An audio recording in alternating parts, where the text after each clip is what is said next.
Good evening. Welcome to the Board of Commissioners meeting for August 25th, 2015. We're glad you're here. We'll begin our meeting with the invocation and the pledge. The invocation will be presented tonight by Reverend Christopher Goss from Whole Armor of God Christian Church, Marietta. That'll be followed by the pledge led by Officer Kevin Mowry, who has served with the Cobb County Police Department since November of 2003. He has previously served with the DUI Task Force and Precinct 1 Morning and Evening Watch, but is currently assigned to the Hit and Run Investigation Unit. For those who wish to do so, please rise for the invocation and the pledge.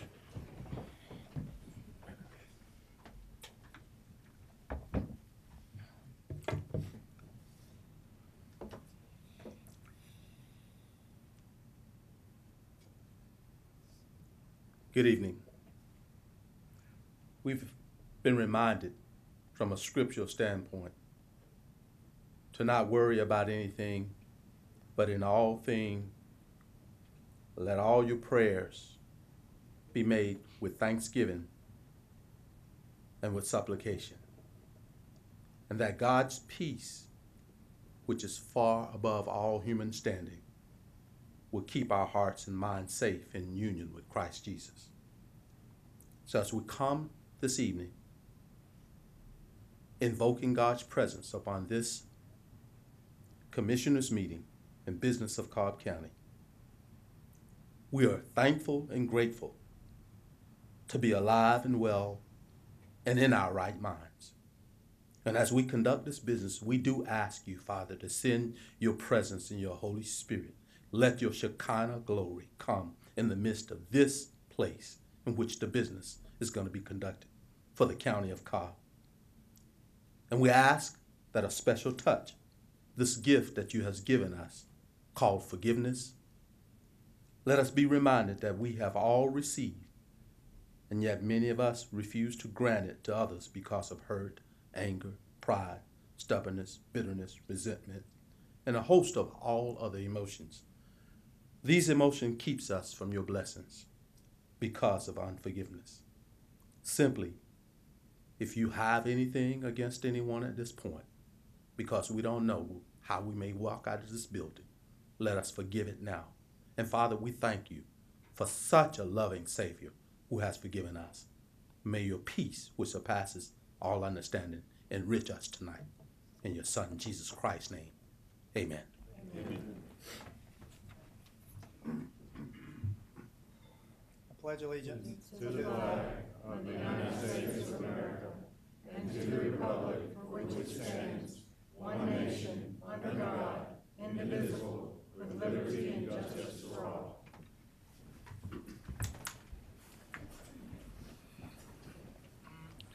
Thank you, Reverend, and thank you, Officer Mowry. We'll now call this meeting officially to order.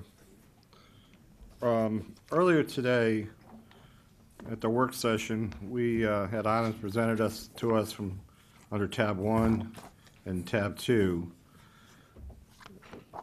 Tonight we begin our meeting with tab 3, presentations. The first presentation is to allow Mr. Tommy Alligood to make a presentation to the Board of Commissioners concerning the results of the Cobb County Impact Grants. Mr. Alligood, Mayor. Thank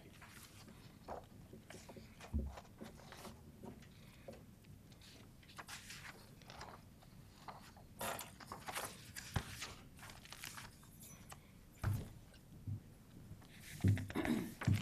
It's not as long as it looks.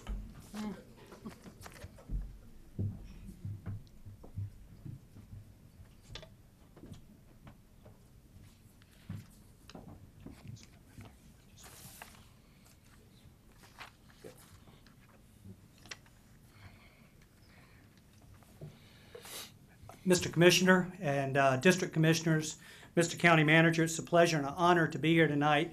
And on behalf of the Cobb Community Foundation and our Cobb Community Impact Grant partners that are here with us tonight, we're excited to be here with you to share with you some very exciting results about the Cobb Community Impact Grant. And we want also, as we begin, we want to make sure that we thank you for your support to our community. As we get started, I want to take a minute to introduce some of the partners that are here. Our board chair, Mr. Dale Hughes, you'll hear from him in just a few minutes. Also, we have with Alive Ministries, our executive director that's going to make some comments, Rhonda Smith, and Terry Floyd, who is the principal at Riverside Intermediate. We also have Albert McCrae with Amateur Advocates Association, and Kids to Leaders, Nancy Staub. I want to take also a moment to allow the audience to hear from just a brief introduction from some of our award winners, and we'll go right around the room. So you've already heard from some. Laura? Hi, I'm Laura Searcy, and I'm the vice chair of the Cobb County. Oh, do you want me to come? No, just right there. It's fine. We're not going to do that. Can't hear her. Nobody can hear her. Alliance to Prevent Substance Abuse. Just, it'll never show up. Okay, well, then we probably Just pass them. don't want to cycle through everyone. We've got some award winners. Go ahead, Laura. Okay, I'm Laura Searcy. I'm the vice chair of the Cobb County Alliance to Prevent Substance Abuse, and thank you for your impact grant money. For our part of it, we were able to put an educational piece about the underage and youth binge drinking in the book bags of every middle and high school student in Marietta and Cobb County. Thank you very much. I'm Ann Parsons, Executive Director at Smith Gilbert Gardens, and my colleague Christine Davis, who's the Education Event Manager. And we appreciate the funding that you provided very much. We were able to launch our Garden for All project, which is part of our Healthier You initiative. Hello, I'm Laura Keefe with Youth Empowerment through Learning, Leading, and Serving, and we are so grateful for your support through the Cobb Impact Grant for our Yells Mentoring Program. You helped empower our high school bigs to be mentors for their elementary school littles, and then take that impact and impact their community even further through events and lots of community service. Thank you. Good. We also have some of our board members that are here with us tonight. I'll recognize Sherry Martin, Steve Emler, and Jim Roden. If y'all will please stand. Thank you for your support there. We'll get started here. Again, thank you for your support for the Cobb Community Impact Grant. Our mission in the beginning was to create new programs and expand existing programs that were in our nonprofit community to be able to reward nonprofits with that were able to create new programs to create impact. We designed a program that would award a one-time grant between $5,000 and $10,000, and those grants would be carefully selected with a grant committee. And we wanted to make sure that we ensured impact, and that the impact would be long-term sustainability. So whatever nonprofit we chose through the committee process, that committee would be able, or that nonprofit would be able to continue and make that program sustainable. We wanted to inspire community matching grants, and we were able to be very successful in that. We're going to show you those results in a moment. We also wanted to measure the whole impact process. How did we make impact? What was the impact, and where did the impact go in our community? And then we also wanted to make sure that all of our nonprofits were able to come back to us and to report their compliance, which we once again have done very successfully.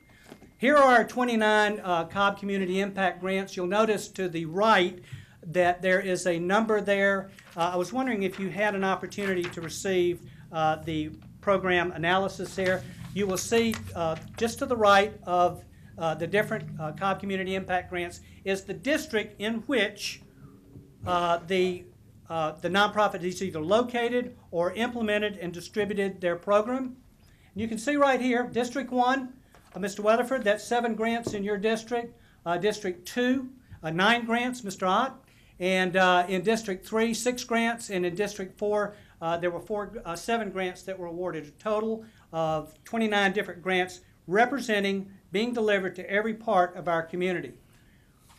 We had, as the initial investment through our partnership, $250,000 that was allocated. Our committee went through, we had 91 applications from every part of the county.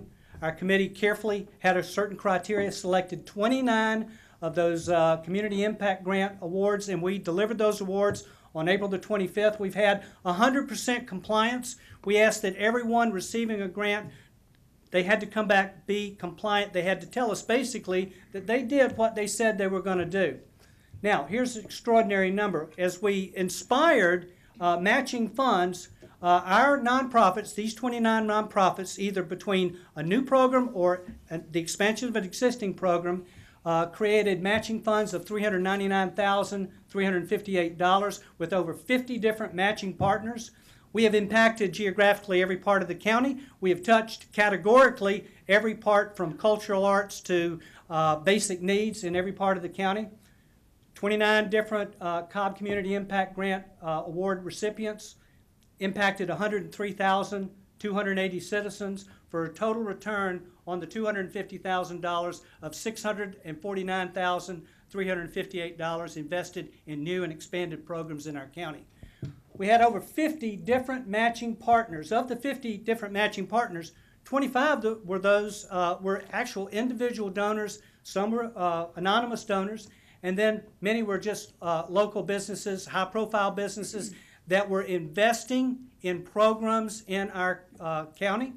So once again, 29 Cobb Community Impact Grants with matching dollars of $399,358. On the morning that we had the checks ready to be delivered, we made an announcement, and it was about 8:30 in the morning, and Mr. Albert McCray with Amateur Advocate Associates shows up at our office to get his check. And I said, well, you know, we've got them ready, thank goodness. He said, we're so excited to get started on this. Mr. McCray's here, and he's going to tell you just really quickly a story about Amateur Advocates. Okay, thank you, sir. Thank you, Tommy. Like I said, we were very excited to receive the grant for South Cobb. We've been working very hard in the community, doing the best we can with what the little means that we have.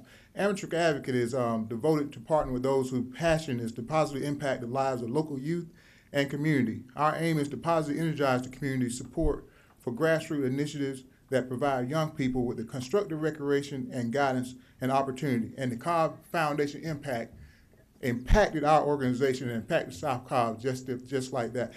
And with the program, we did an association development for the Austell Community Task Force, strategic planning workshops, nonprofit board development, and state-of-the-art website to help us communicate with our community better.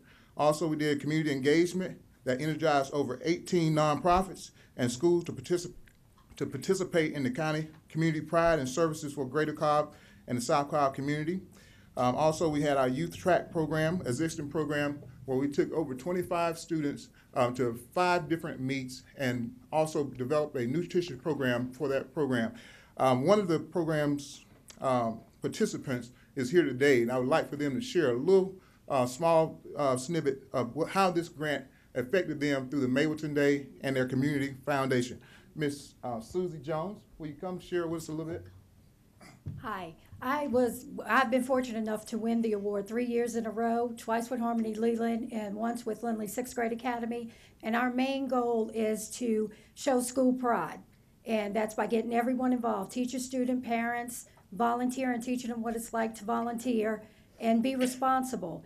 And we want to thank you very much, because that way we can show how great our schools are. And that's a way for us to showcase that. Thank you. Thank you, Susan. Of course, we had our track program, and my coach is trying to get here from track practice with a couple of students now, and he's a little bit late. I wish he would have been here. But I can tell you, to see those kids in the uniforms that we was able to provide for them, and the nutritious program, we had an artist to come out, teach about reading and the writing for authorship. We did a lot of great things with it. Wish we would have them here today. But with that said, we really appreciate it. We impacted over 3,000 South Cobb citizens with our grant that we received, and we thank the Cobb Board of Commissioners very much for their participation in allowing Tommy to select the organizations to receive the grants. Thanks. Thank you, Albert. Actually, the committee made the selection.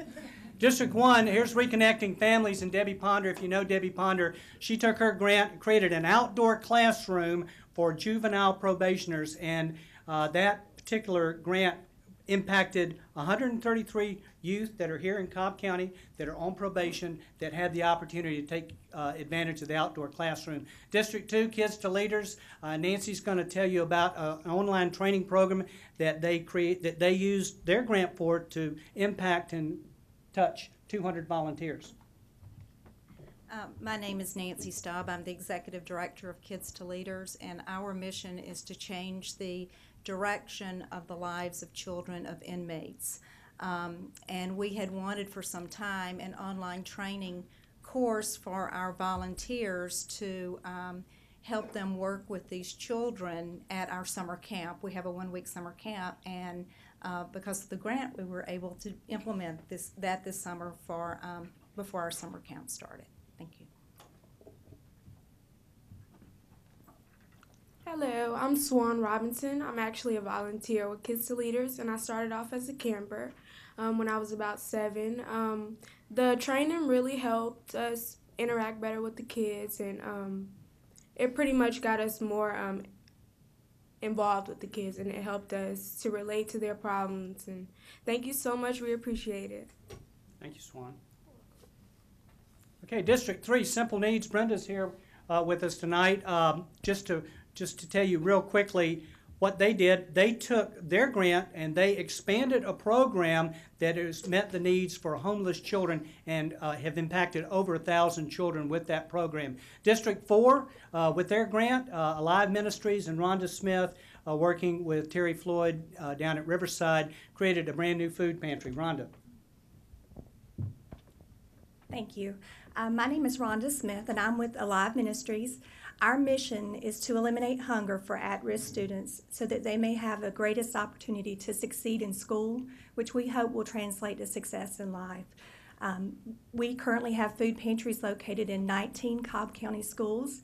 We're extremely grateful for the impact funding, as it allowed us to open up a new food pantry at Riverside Intermediate.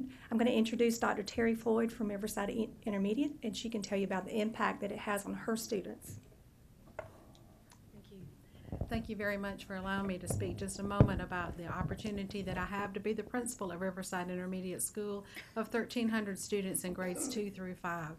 And while we feel very confident with the staff of over 150 teachers and staff members to educate our students, we don't feel all that confident in helping students when they are food deprived and where they really need food and nutrition to better be able to come to school and work hard and raise the test scores and raise their opportunities for advancement.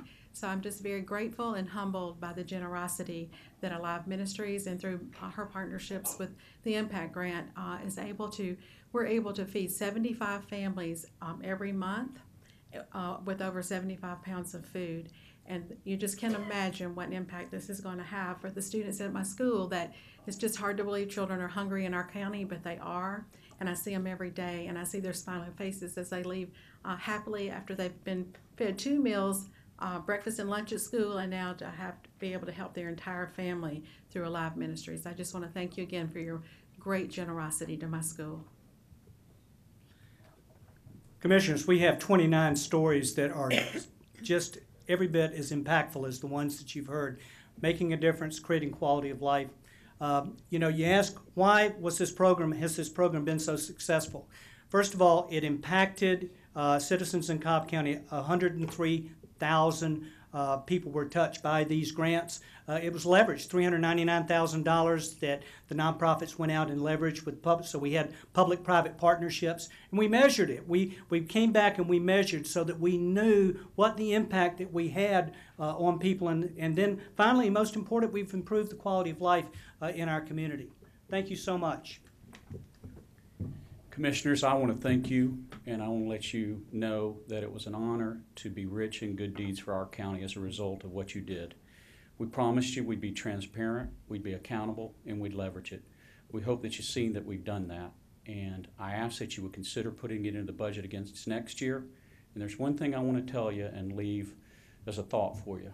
When we had this luncheon and we gave out 29 awards, it was the hardest thing to do to walk out of that room and there would be 60 nonprofits that were just as deserving. So as a board, we've made a commitment that we're going to pull alongside of you. We're going to try to raise an endowment to where there'll never be a nonprofit when we come alongside your money and they submit, so that we will fully leverage through our board and through those others who donate. We want to thank you for allowing Cobb County to be very, very rich in good deeds through this money. And I hope you'll get to meet some of these nonprofits. I hope you'll get to learn their stories, because they're in our community, they're our neighbors, they're our friends. We've impacted all the way across the geography, all the way across the people, all the way across the needs. And it's because of what you did. So please consider putting it in there again. Thank you. Thanks Thank very you. much. Thank you, Tommy.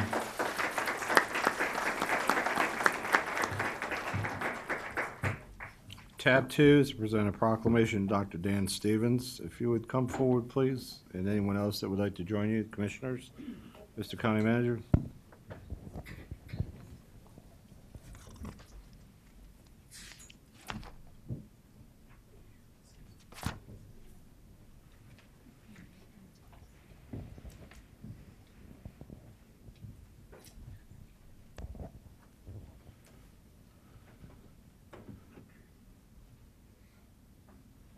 Good evening, sir. Good evening. Have a stand over here. I doubt that there's many, if any, that don't know Dr. Dan Stevens. He's been a pillar of this community for so long, and been a silent contributor to its success in so many ways, and so many countless contributions he's made that's gone unnoticed to make this community a better place. But that's just the beginning. His additional credits and contribution come in millions of people over the years that you've served through the Community Service Board and the Cobb County Douglas Public Health Board in serving a community, a quiet community that so often gets looked over, and you made sure, as it was in your heart, that that wouldn't continue, at least it wouldn't continue in Cobb County. And recently you had the distinct pleasure of retiring from chairman of those two boards. I understand from your wife that it's not been that pleasant for her at home having you there more often, but nevertheless she's welcoming the opportunity to have you for that, that honey-do list. The board recognizes the commitment you made. We wanted to double your salary, but you retired before we were able to get there. But we do recognize the contribution you've made to this community quietly and silently, boldly, proudly, and with a Christian heart, caring for our community. So we want to present you with this proclamation. It says, whereas Dr. Dan Stevens has personally dedicated more than 44 years to the professional medical care of women in Cobb County through his OBGYN practice. And whereas he has served on the Board of Health of Cobb County since 1988 and as its chairman since 1992. Through his leadership, Cobb Public Health has a healthy reserve fund balance and was included in the 2011 Cobb Special Purpose Local Option Sales Tax funding with our Cobb County government. And whereas Dr. Stan Stevens, a private physician, business owner, and chair member of the numerous boards, including the Community Service Boards, was selected as Marietta Citizen of the Year in 2006. And whereas in 2014, Stevens was presented the Fred Ager Government Award by the Georgia Association of Public Health after being nominated by the Board of Health of Cobb County. The nomination cited his dedication, vision, and leadership. Now therefore, in recognition of Dr. Dan Stevens' decades of service to Cobb County, we, the Cobb County Board of Commissioners, do hereby honor and express our gratitude to him for the countless times he has aided the people who live and work in our community. Presented this the 25th day of August 2015. Congratulations, we appreciate you so very much. Please.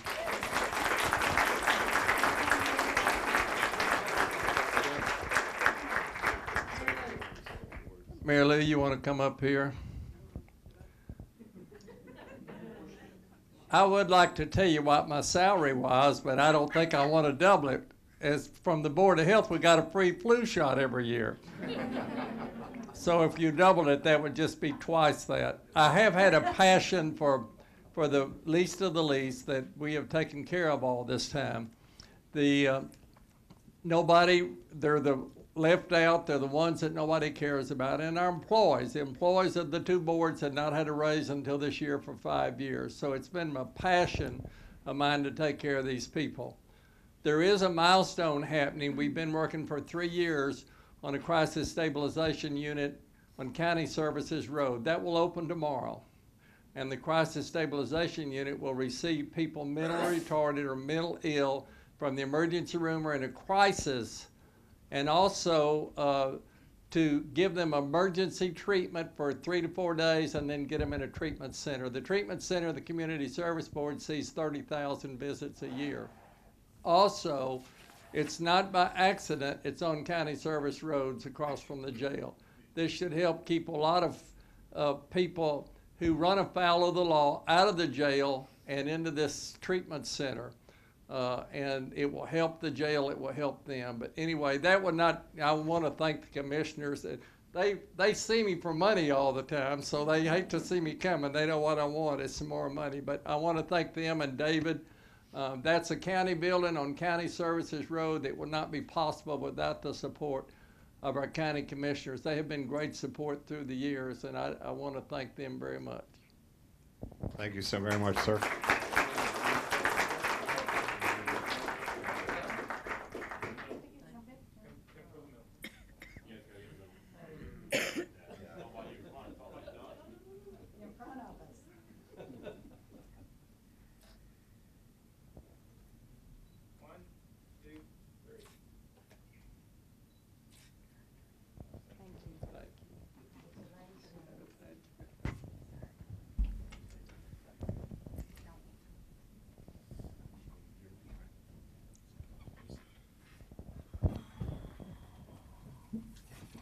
Agenda item number 3 is for the Board of Commissioners to recognize and honor Lance Corporal Skip Wells, led by Commissioner Burrow.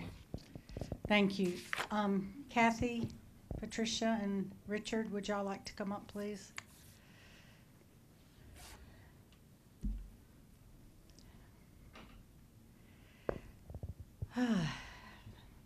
It's with a very heavy heart, but a proud heart tonight too, that we honor one of our own 2012 graduates of Sprayberry High School, Lance Corporal Squire Skip Wells.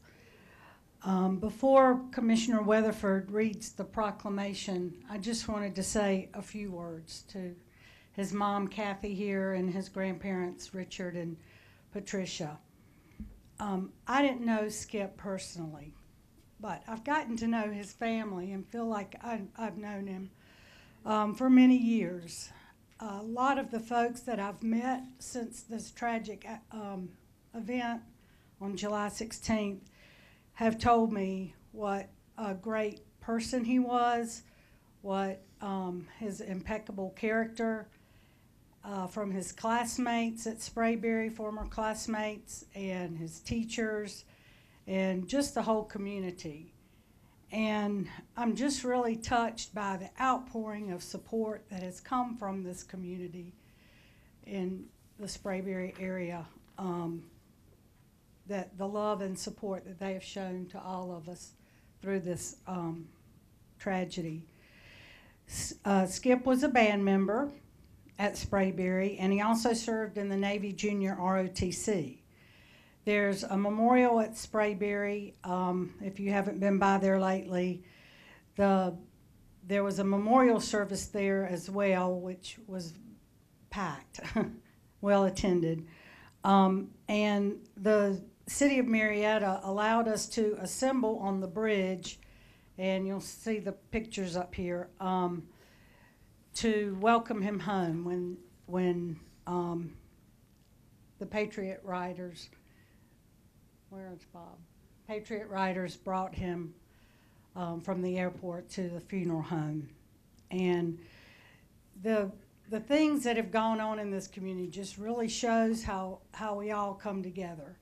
And for the sacrifices that our heroes make every day on the line of duty, proud Marine and mom, just shows us the debt of gratitude that we owe our troops. So I'd like to recognize the Principal Sharp and Assistant Principal Parker from Sprayberry that are here. Raise your hand. Our school board members, David Banks and David Chastain, are here. The Hearts for Heroes are here. Some of the board members from Hearts for Heroes are here. And, of course, the family and other friends of Skips. So I'd like to thank you, Kathy and Richard and Patricia, for allowing us to show our appreciation to your son, you, and your family. And we will never forget the sacrifices that he and you have made for us. God bless you.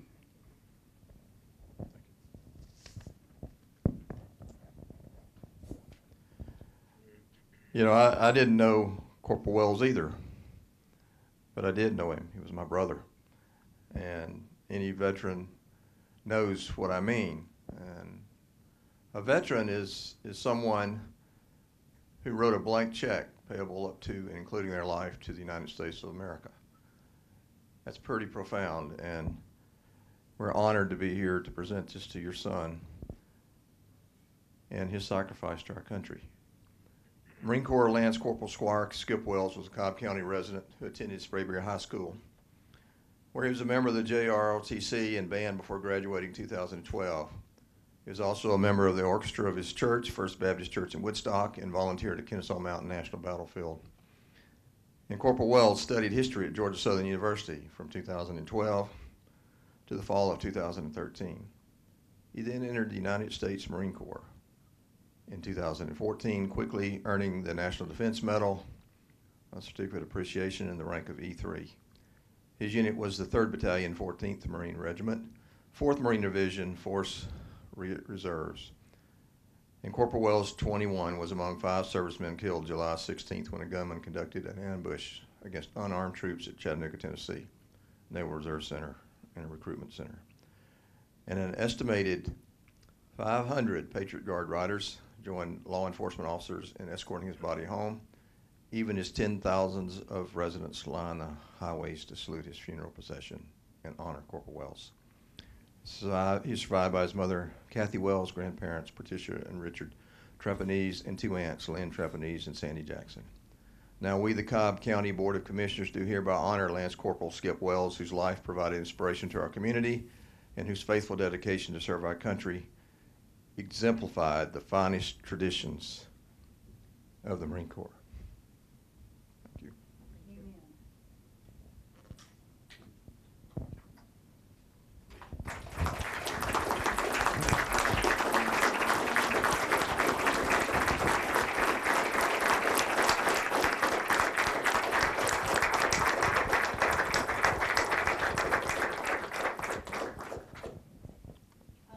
Sprayberry and David, would y'all come up for the picture too?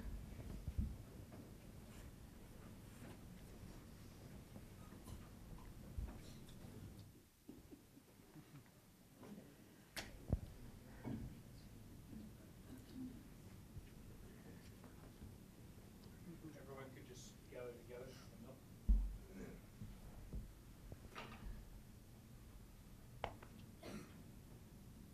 One, two, three. One more.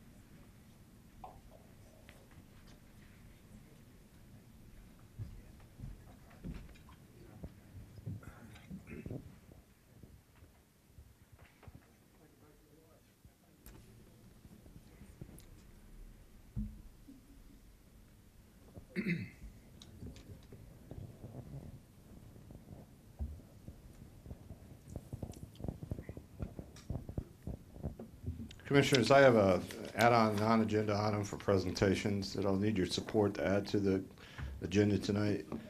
And I make a motion that we approve adding agenda item, non-agenda item number 4 to the presentation tab. I'll bring that forward. I have a second. All those in favor say aye. Aye. All in favor, all come on down. Mr. County Manager, if you could also join us up front, and basically I'm going to turn this over to you, sir.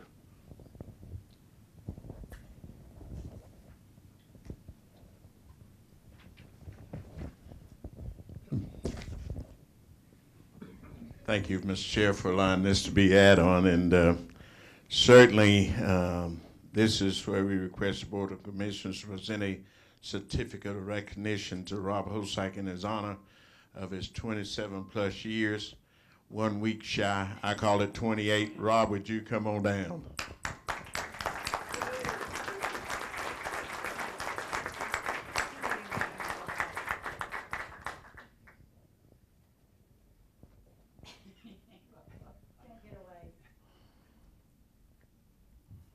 Rob, certainly yesterday there was a lot of community support to show how much they appreciate you and what you've given to this county. And also the board would like to publicly, along with me, recognize you with your certificate of recognition. And I'm gonna read it. The Board of Commissioners honor you for more than 27 years of dedicated service. Having graduated from Western Carolina University with a bachelor's degree in science and planning. You began your career in Tennessee before coming to work for Cobb in 1986. After you began in the planning and the zoning division, you quickly moved up to a senior planner. And then became the coordinator for intergovernmental relationships, and was eventually promoted to the planning division manager. Your invaluable talents and skills were recognized when you were in the position of Community Development Agent Direct in 1998.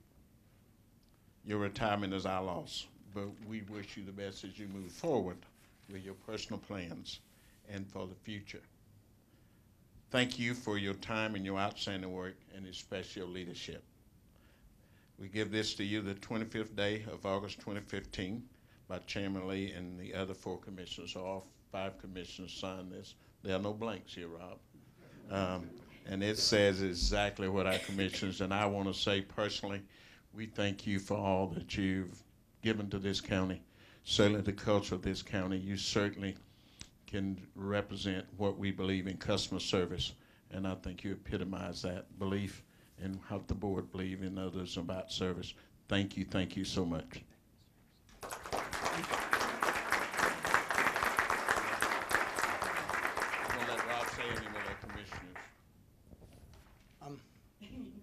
Commissioners and Mr. Hankerson, thank you. It's not often I can't run my mouth. I'm humble. Say amen. Thank you. Thank you, sir.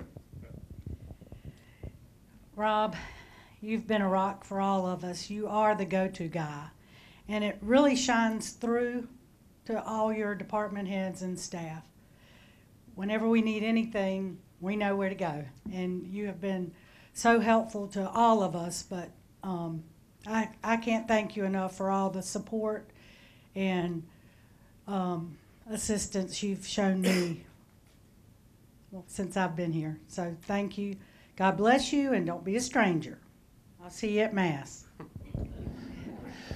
Rob, you started me out right when I first got here in the Planning Commission, and you taught me and you kept me to toe in the line. And as you move on to your new career, I'm sure that they're going to be equally as proud. And I know that the folks that you're going to work with and all the citizens that you will come in contact with will continue to be impressed. And remember, you cleared in hot. Rob, this is my 3rd year here as a commissioner, and I am excited about all the work that we've been able to do in the district. And it would not have been done without your leadership, your prompting, your encouragement of the many projects which seemed pie in the sky. and that we can actually see coming into fruition. I not only appreciate your leadership for pushing me to believe in some of the things that we've desired to do in the district, but for also working with our existing businesses as they have had issues and showing your leadership and being able to help resolve those. And there has been no issue that my assistant and I have had that pertained to community development that we believed could not be handled with your involvement. So I appreciate you for always stepping up and stepping up energetically all the time, positively, and setting a bar for all of us who will be here after you leave, but not too far, because I still have you on speed dial, Rob. So no, I'll be calling you, but I just appreciate you encouraging me as a new commissioner and all the groundwork that you've put in place for the district. Thank you. Thank you. I just wanted to make sure that your cell phone's going to be the same, so we can get a hold of you. And you're in the road ready to, you were training me a lot, and I was really happy with what you were doing with me until I learned you trained Commissioner Ott. And then I'm kind of wondering if I was going down the right path or not, so I may need to call you. God bless, and we wish you the best, Rob. Let me also say, and on behalf of all of your fellow department heads that are here and been the cheerleaders, and I'm sure they appreciate your leadership and also seeking out advice as to how to deal with me from day to day, and being supportive of them. And we talked about what you meant to the community and the citizens and this board. But on behalf of all the department and the agency heads, on their behalf, we thank you for just being Rob Hosack. And as Commissioner Weatherford and all the commissioners said, please don't change your phone number. And also, no billable hours. And we're going to be calling to try to get some of that institutional knowledge. Thank you. I'd just like to remind the county manager it's a county phone, so he'll be returning that. Nope, we're not going to give him the phone. On behalf of every elected official that served with Rob over the decades, I want to extend our gratitude for making Cobb County the best county in this country to do business with as a developer, as a community leader, and as someone that just gave a damn on a regular basis. I can't tell you how many countless times folks have come to me across this region and across the state saying that Cobb County's community development is the standard by which they try to strive day after day after day in their attempt to try to provide customer service in the programs that he's deployed. And I kept telling him it's not possible. It's not possible because the gentleman running had the attitude of it can't be done, but how do we get it done?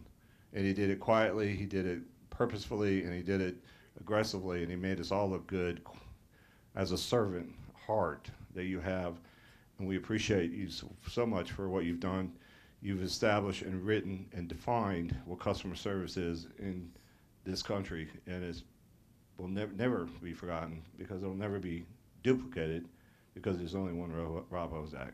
And we appreciate you so much for what he does. Rob taught me a very important lesson a couple years ago, that you never want to go visit anyone the day of their surgery in the hospital. Rob was having a hip done. I went to see him thinking it was the right thing to do, and he had quite a bit of drugs trying to address some of the pain associated with that. Dr. Stevens, you know, like that. And I said, how'd the surgery go? And he said, fine, you want to see? I've been scarred ever since. And I also made the policy to myself, the commitment to myself, never go see anybody in the hospital that isn't a close family member. Buddy. Anyway, congratulations. We appreciate you so much. Thank you.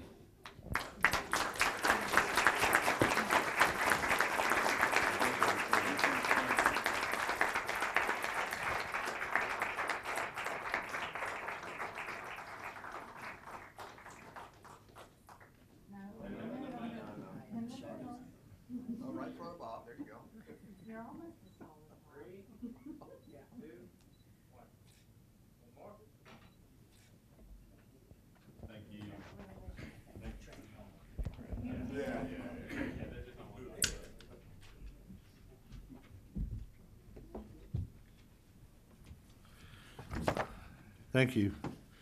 The next tab is tab 4, SunTrust Park update. Mr. County Manager, Mr. Hickerson.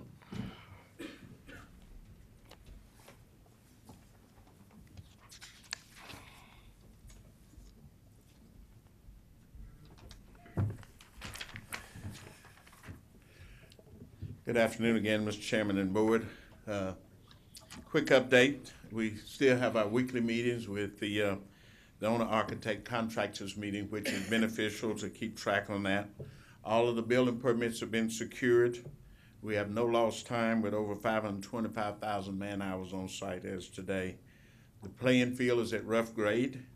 The Wi-Fi design to be finalized and the construction trailers set up in progress. The AB office where they're located is going to be demobilized to make way for the east parking deck. And you will see some of that on the site there as well. We also have a field level concrete essentially completed. The main level concrete is about 75% completed. The scoreboard has been procured. The steel supports for it to begin this week, and the light towers to follow the scoreboard work. Overall construction, this is a picture as of August the 25th, when you can see that the field is almost, the park is almost completely enclosed with concrete. So that's on track and everything is going well. Few things. The Braves at Powder Spring Park, where they started out with Fuller's Park and the Chipper Field renovation. They selected Powder Springs Park. This was Saturday, August 15th. And refurbishment of the John Howard Field at Powder Springs Park made possible through the generosity of the Atlanta Braves Foundation. Community Foundation partners. The Northeast Cobb Business Association presented $15,000 to the Cobb Police Department K-9 It helped the department purchase a new police dog because Diesel is retiring soon. Fundraised through the North Cobb Business Association, race held June 13, 2015. The Atlanta Braves were a sponsor in the amount of $1,250. They help out with that event as well. We were with Commissioner Burrow and others when the check was presented a week or so ago. A grant from the Braves Foundation, the Founded Grant Fund, to youth-serving organization that focused on health, education, and recreation. In 1994, the Atlanta Braves Foundation contributed more than $5.6 million in financial in-kind assistance to the community. Awarded more than $300,000 local nonprofit organization 2014. The 2015 application process was accepted through Monday, August the 31st. This is a panoramic view of the site. If you stay away from the site more than 2 weeks, you barely recognize it. It is really taking form and shape there. Assembling the cranes for the towers, the scoreboard steel, the structure steel, cranes on site. And that will be done mainly through nighttime activity. As of the date, we have 10 cranes on site. Public safety is a priority. The police command staff continue to meet with the Braves Stadium operations security personnel and attended a tabletop exercise with the Braves personnel and Atlanta Police on August the 21st, 2015. And this dealt with mass evacuation of the stadium. So they did an assimilation on how you do a mass evacuation. Cobb police personnel include members of the SWAT, the bomb team, and the K-9 commandos. The Braves also assisted with the Cobb Police Athletic League, the PALS program, with a baseball camp this week in our Still area. Not only did they support monetarily, they provided 4 Braves tickets for each participant that participated. The fire marshal continued to work closely with the contractor to ensure the stadium project is complete and on time. The camp for the Athletic League camp will start tonight, August the 25th and 26th. So they are coming in and really engaging and giving back and becoming a part of the community. The chairman, today we had our bids come in on the bonds, and I'm going to ask Mr. Jim Pearson, Finance Director, Comptroller, and Economic Development Director, to handle this part of the presentation. Thank you, sir. Thank you, Mr. Hankerson, Chairman, Commissioners. This process started back in 2013 when we put out projections based on the best information at that time, and determined that a $368 million bond issue would be required in addition to the other revenue streams coming in from the Braves to build the stadium. We originally anticipated a $24 million annual debt service. I'm pleased to say that based on the bids that we received today, that the annual debt service is going to be $22,490,000, which is a savings of about $1.5 million a year, which is very positive. We have had some market flare-ups this week, but we've weathered the storm and we're able to beat our projections based on current numbers, which is very, very positive. The additional revenues that you can see, that these are revenues that will fund the annual debt service that we've designated. Of course, the annual Braves contribution of $6.1 million, that will remain static throughout the course of the 30-year term of the bonds. The Cumberland Special Services District, there's a property tax that they self-imposed on themselves with the creation of the special district.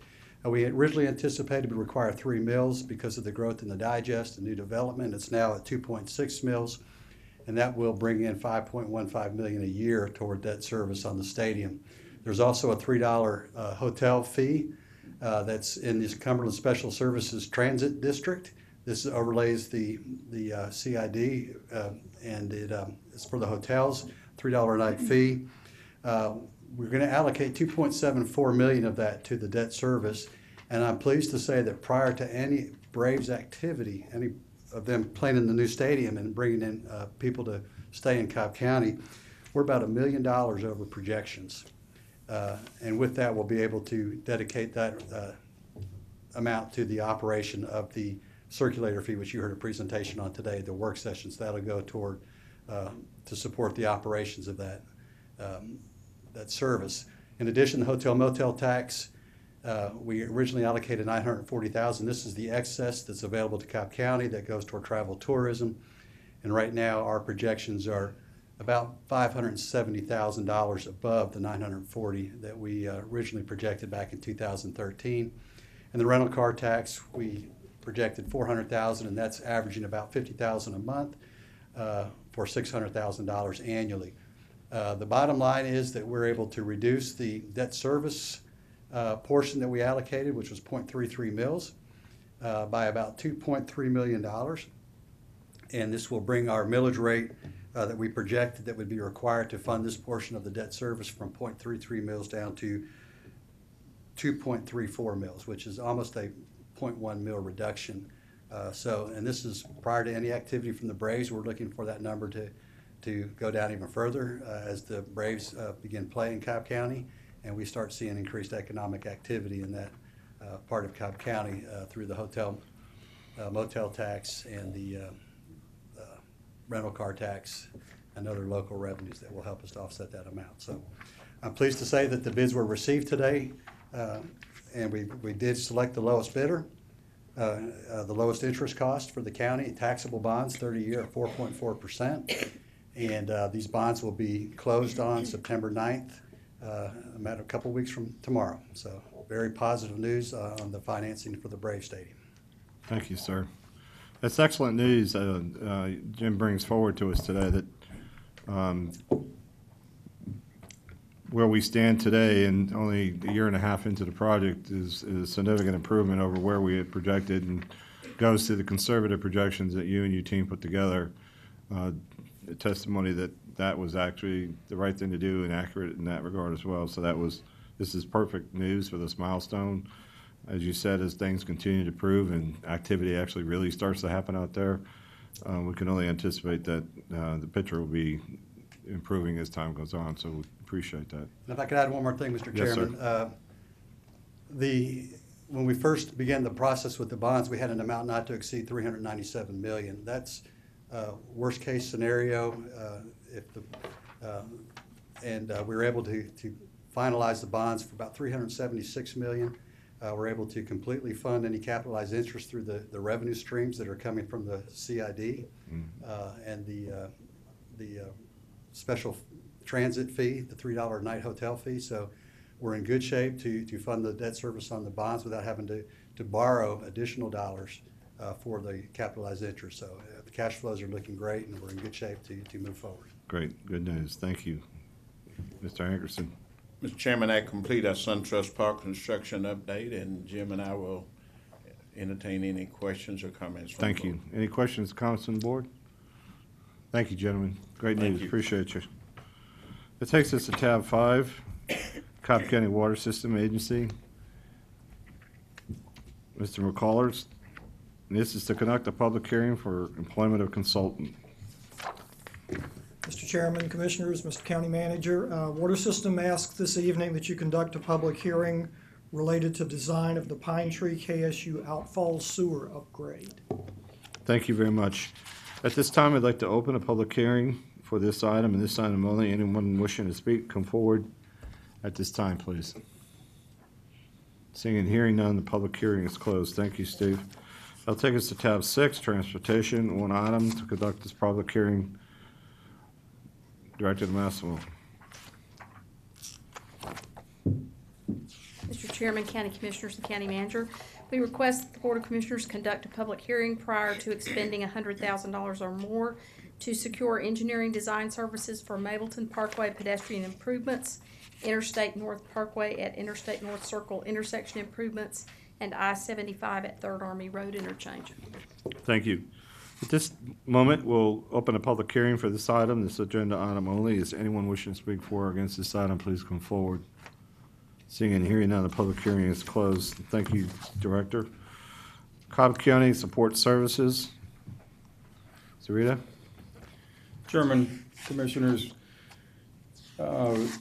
we ask that you conduct a public hearing for the procurement of architectural and engineering services for the purpose of establishing indefinite delivery agreements for architectural, heating, ventilating and air conditioning, plumbing and structural engineering, and design services. As Thank you you. hold a public hearing now. Thank you, John.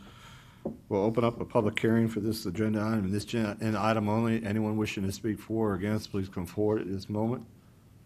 Seeing and hearing none, the public hearing is closed. Thank you, John. Tab 8, Finance. Mr. Pearson, welcome back. Thank you, Mr. Chairman, Commissioners, Mr. Hankerson. I'm here tonight to ask that a public hearing be held for the 2016 proposed budget that we presented at the last BOC meeting. This public hearing was advertised in the Marietta Daily Journal on August 11, 2015, for a public hearing tonight in this facility at 7 p.m. We are looking to move toward adoption of the budget at the next BOC meeting, which is September 8, 2015 at 9 o'clock. Very quickly, I have a very brief presentation. Just to refresh on the process, this is the second year of the biennial budget. So most of the planning for this budget took place back in 2014, and we reach out to the departments, elected officials, to see if there's anything that is required that they need to bring forward as an amendment to the what was proposed in the biennial budget process. We met with the county manager and various departments. We also, in finance, forecasted all revenues to make sure that we were in line with the current budget numbers that we had in the 2015 biennial budget planning process. We also met with Human Resources. They received any proposed position requests that might have been requested by various departments or elected officials. We put all this together with the county manager. I met with the chairman on the process, which brings us to tonight, or the last meeting where you presented this budget to the board for review to amend and adopt. And as a part of the amendment process, of course, the public hearing, so y'all can get the feedback from the community on their input for the budget as well. Again, very quickly, this is a structurally balanced budget. You can see the total operating budget for the county is $784,559,000. The main operating fund of the county is the general fund of $350 million. That's where most of the services that are provided to the residents of the county, the businesses, the police, public services, social support services. And you can see the other funds. We got fire fund, we got the E911 fund. These are required funds to have a separate special revenue fund to account for those resources. So we budget those separately. Again, there's a 2.6% increase in the total operating funds that are being proposed in this current budget. We also have capital budgets. These are budgets that are in a multi-year fund where they are invested from the various operating funds of the county, where these funds might expand over 1 or 2 years. And we'll put those funds in to fund those projects on an ongoing basis. IT equipment, various different projects, 800 megahertz radio system, water capital improvements are budgeted in these capital funds as well. What this budget includes is it maintains the 2015 service levels. There's the continued investment in public safety that this board put in place. We have 40 new officers that are part of this budget. We have the education pay and the shift differential pay included as well. This budget does have a 6.82 mil proposed for the general fund, which is the millage rate that was at the pre-recession levels, as well as the 3.06 fire fund millage and a 0.33 debt service millage. The debt service millage goes to fund our GO bonds, which are outstanding, which will expire in 2018. 100% of those funds are for the bonds themselves. It also includes a 10% water transfer to the general fund, a 2% merit pool for all county employees, and there are 2 positions included in this budget that are outside of public safety, both in the attorney's office. One is for open records, which recently shifted over to the attorney's office, and one is to handle SPLOST contracts and other contracts that might need to be addressed throughout the county. This position would be reimbursed on an hourly basis for work performed from the SPLOST fund itself. So while this is a general fund position, a majority of its funding will come from SPLOST projects as part of the contract professional services requirement of those projects. In addition, there's a small parking deck subsidy for the new parking decks that we have, and a healthcare cost increase of about 5%. And we have our pension cost increase based on our actuarial required contributions that were determined this spring. What it does not include is it does not include any operating or new operating or capital requests. We've kept the services at 2015 levels. We did look at fuel and those costs that are outside the control of departments that would have to be addressed because of inflation or economic conditions. So we did look at those and adjusted those accordingly. The new personnel requests, there are no new personnel requests except for public safety and the 2 attorney positions. And we also have frozen vacant positions. We currently have vacant positions, and instead of funding them at a lapse or 50% value, we've reduced the funding, so those positions would only be put in place as another position left, and that would be through a very strategic review process from the county manager's recommendation to this board. Again, finally, Mr. Chairman, we're looking to adopt the budget at September 8th, 2015. And a part of the process is to, of course, open for a public hearing that's required by Georgia law. So at this time, I'd ask you to open the public hearing. Thank you, sir. At this time, we'll open the public hearing for the FY 2016 proposed budget. Each speaker will have 3 minutes. If you'd come forward at this time, please. And I ask that you, at the beginning of your remarks, state your name for the record. Thank you. Good evening, Mr. Chairman, Commissioners, and Mr. County Manager. I'm Steve Covert of East Cobb and board member of Georgia Tea Party. I first became aware of the practice of taking up to 10% of water department revenues and using that amount as revenue to the general fund around this budget time 3 years ago. Since then, my opinion of this practice has not changed. We are being overcharged for water sewer service in order to cover either overspending or undertaxing for general fund purposes. With Commissioner Burrell's leadership, you have reduced that transfer incrementally from 10 to 7%. This budget proposes to undo that progress and return to 10%. I recently heard the argument presented that this practice is good in that it brings revenue from those who don't pay property tax. When the legislature, this commission, or the Development Authority exempts an entity from property tax, does it not violate at least the spirit and principle of that exemption by in effect adding a 10% surtax to the water bill? I think it does. I hereby request that this budget be amended to take no more than 6% of water revenue, and that you continue to reduce and eventually eliminate this transfer of water funds unless and until the practice is approved by referendum of Cobb voters. Thank you. Thank you, sir. Next speaker, please.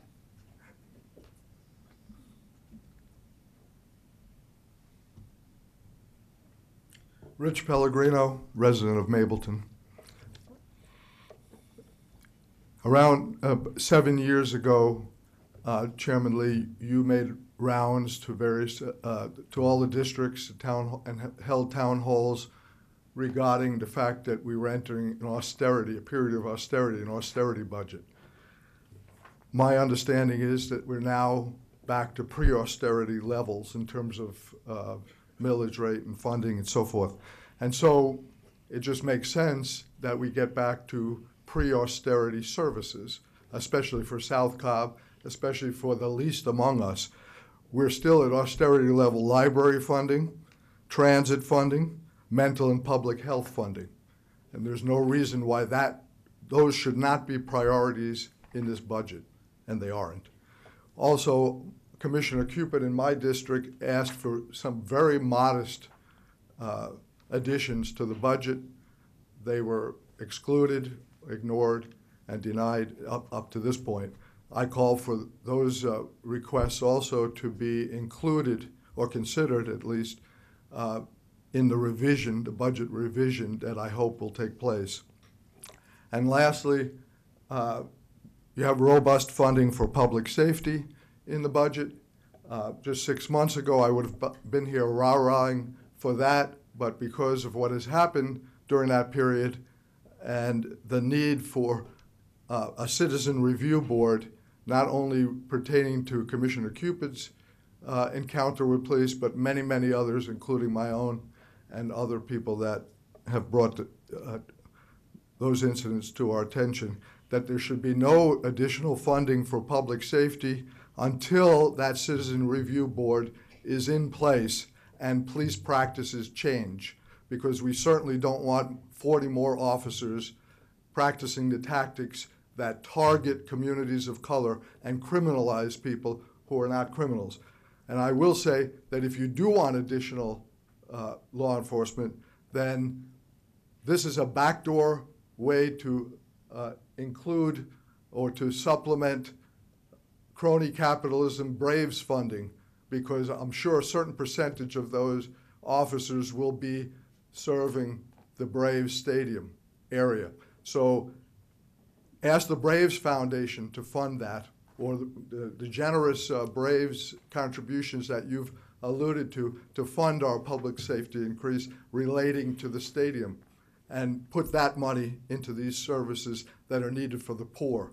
The poverty rate in Cobb County has doubled over the last 10 years, while Atlanta's has remained the same. So this budget should reflect services and include services that Mr. Pellegrino, address your time is that on. doubling of the poverty rate, and it doesn't. So I ask you to reconsider. Thank you. Next speaker, please.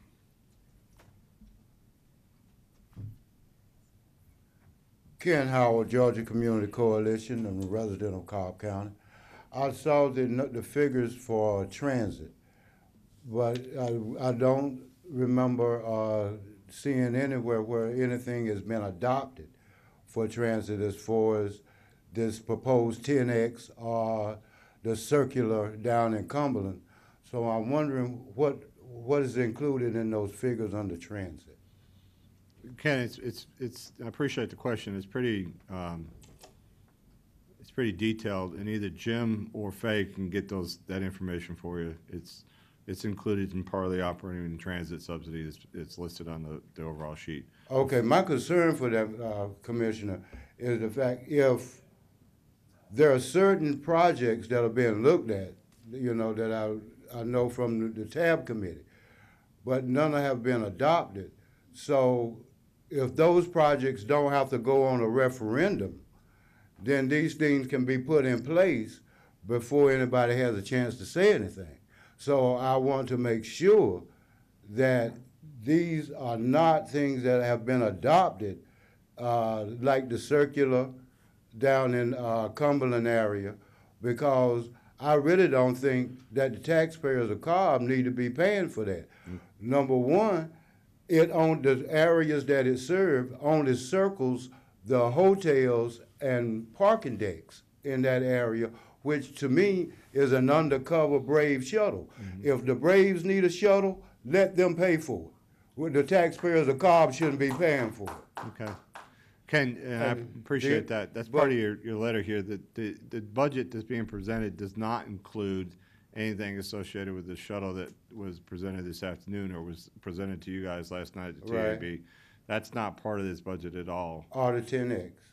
I'm not sure about the 10X, but Faye and Jim could talk to you. Faye is gonna have to help us on that. Okay. Okay? I appreciate that. I think a little bit of operating the 10X, I'm not sure. Faye will have to help us with that. Thank you, Ken. All right. Appreciate it. Next speaker, please.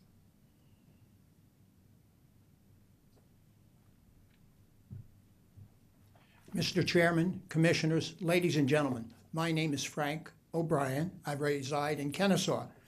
I came to express my personal concern on two aspects of the budget. The first is the apparent pressure on departments to cut out essential maintenance and operations responsibilities in order to achieve an attractive millage rate. Two examples of cutouts that are going to cost us in the long run. We are deferring road maintenance. Potholes are going unrepaired until they get bad enough that an entire section of roadway needs to be replaced. Apparently, we have a policy prohibiting continuing education from county employees, and that's a good guarantee that our employees will not be able to do a better job next year. I would suggest that department managers be allowed to resubmit on a priority basis any project that's been deferred that's actually going to cost more money next year if not done this year.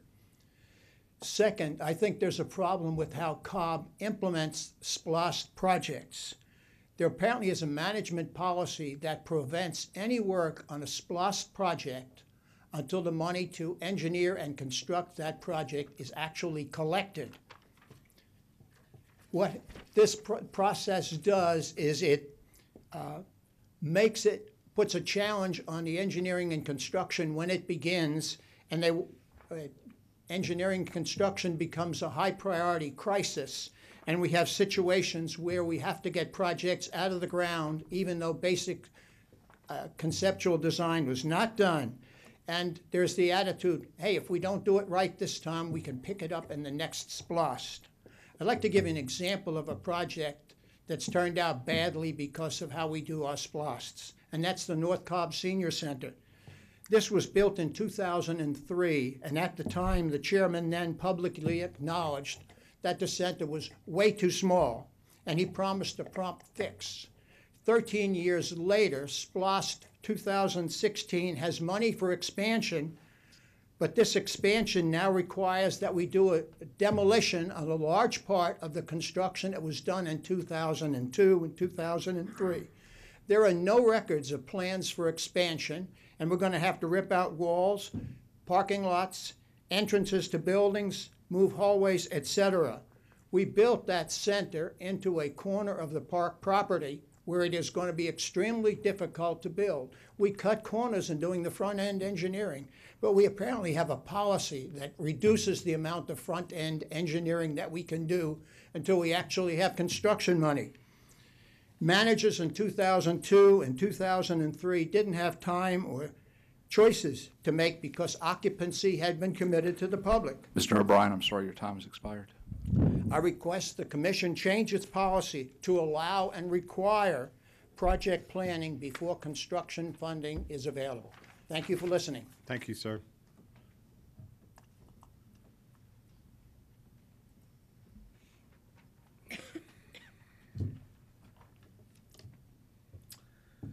Good evening, Mr. Chairman, members of the board.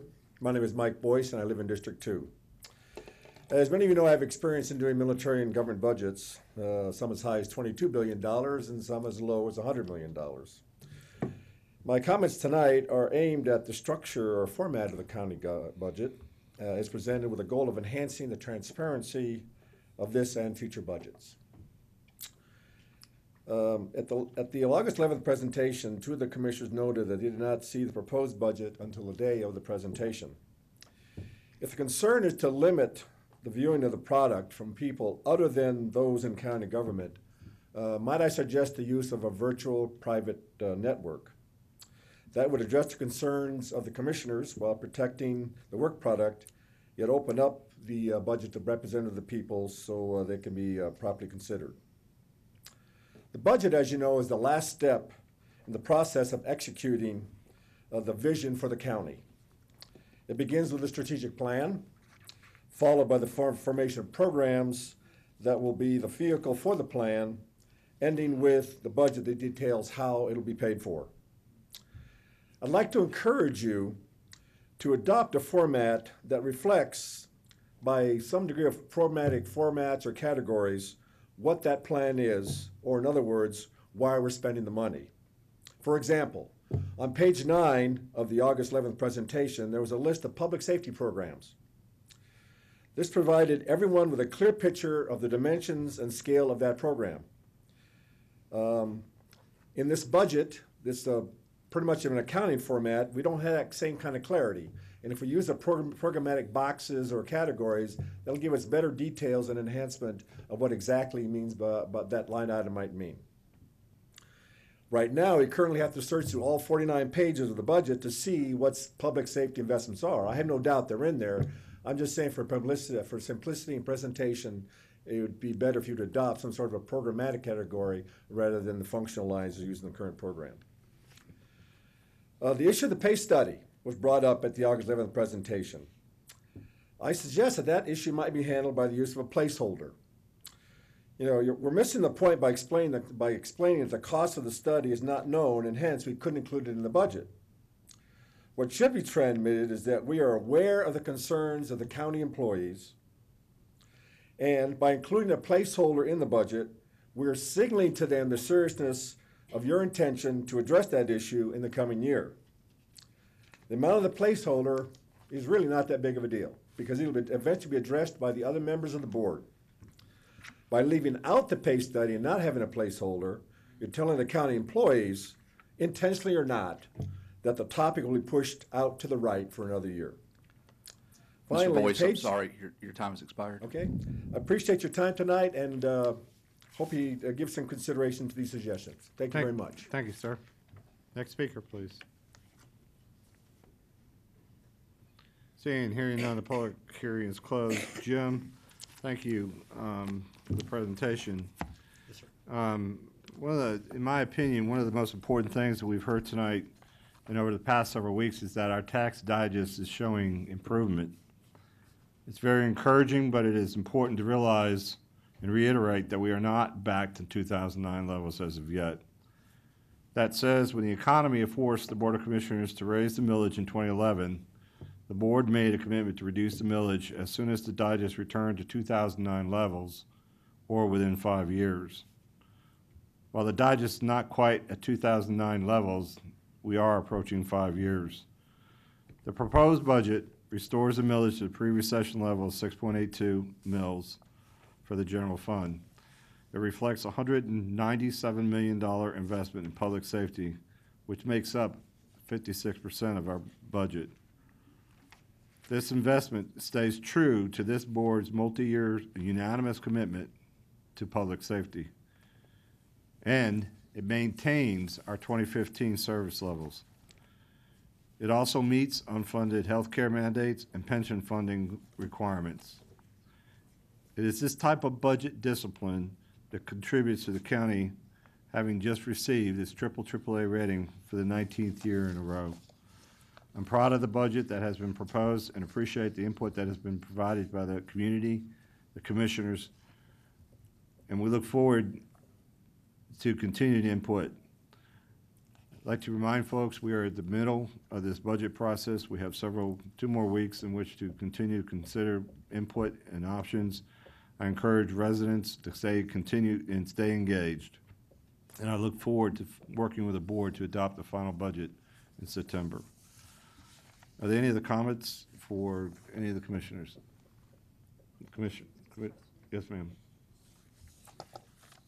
I have some questions regarding tonight's presentation. One of them, which I didn't really observe during the last presentation, it pertains to a slide in unfunded vacancy positions. Mm-hmm.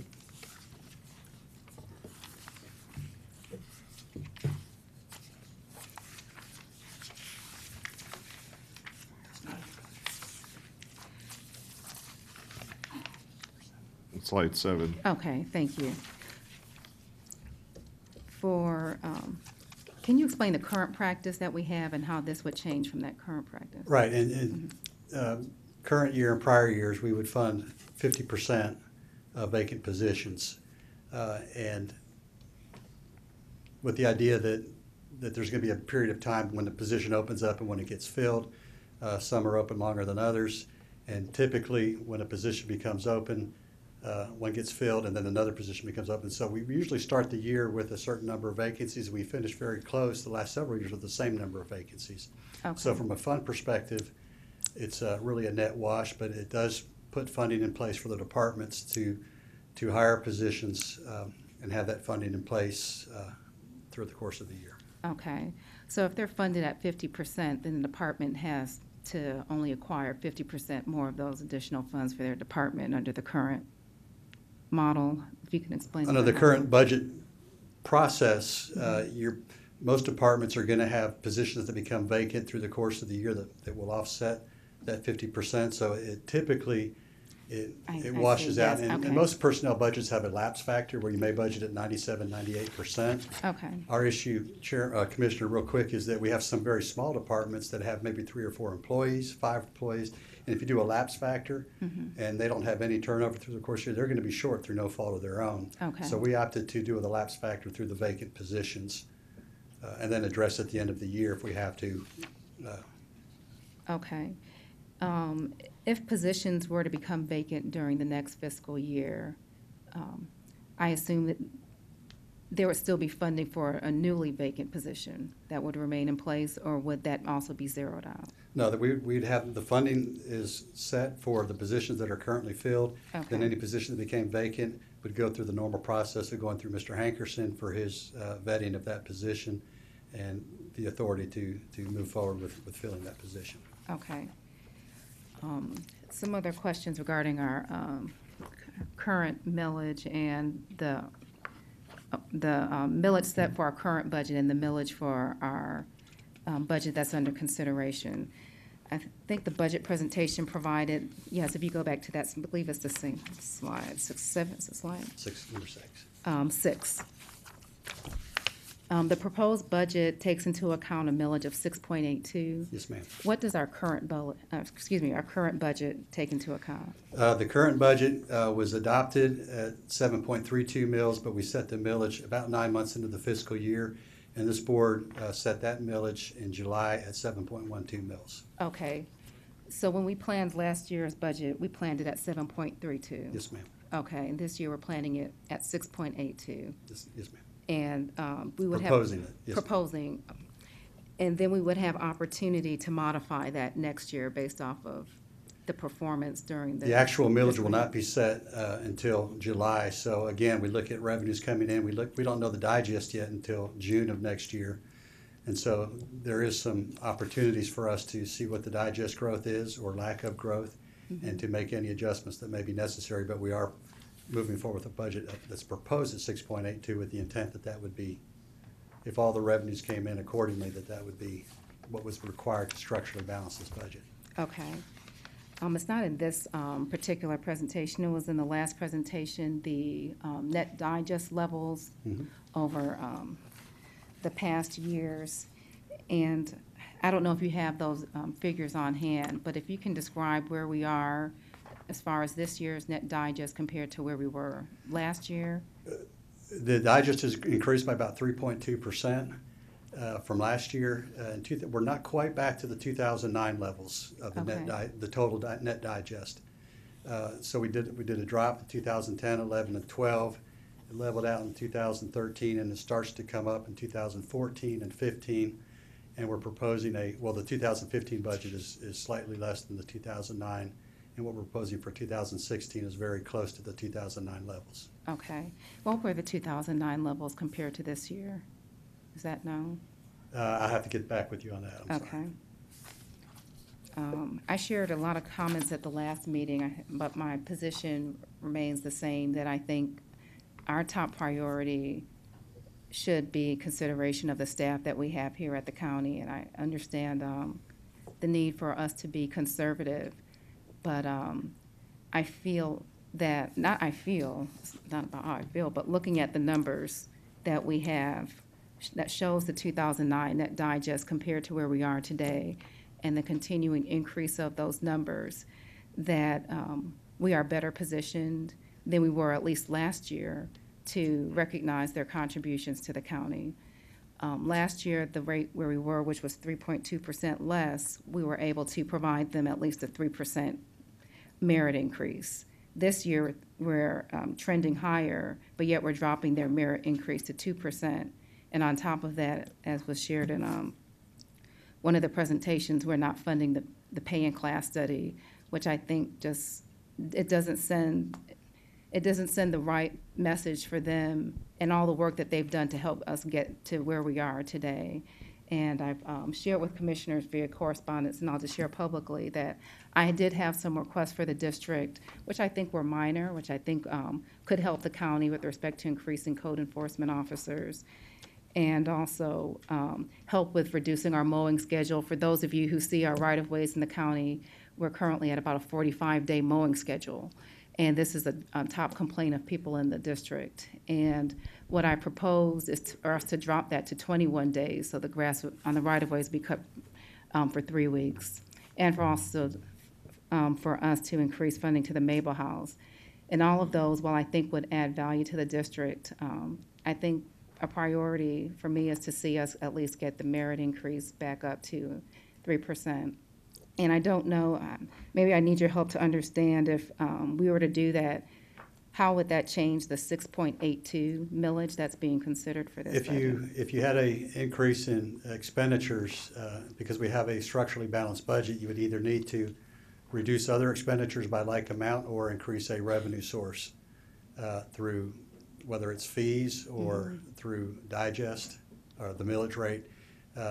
To go from a 2% to a 3% would be about $1.2 million. Okay. And a millage increase of 0.1 mil would be roughly 2.4. So you're looking at a 0.05 mil increase. So you'd be at 6.82, you'd be at 6.93 or 6.87. 6.87.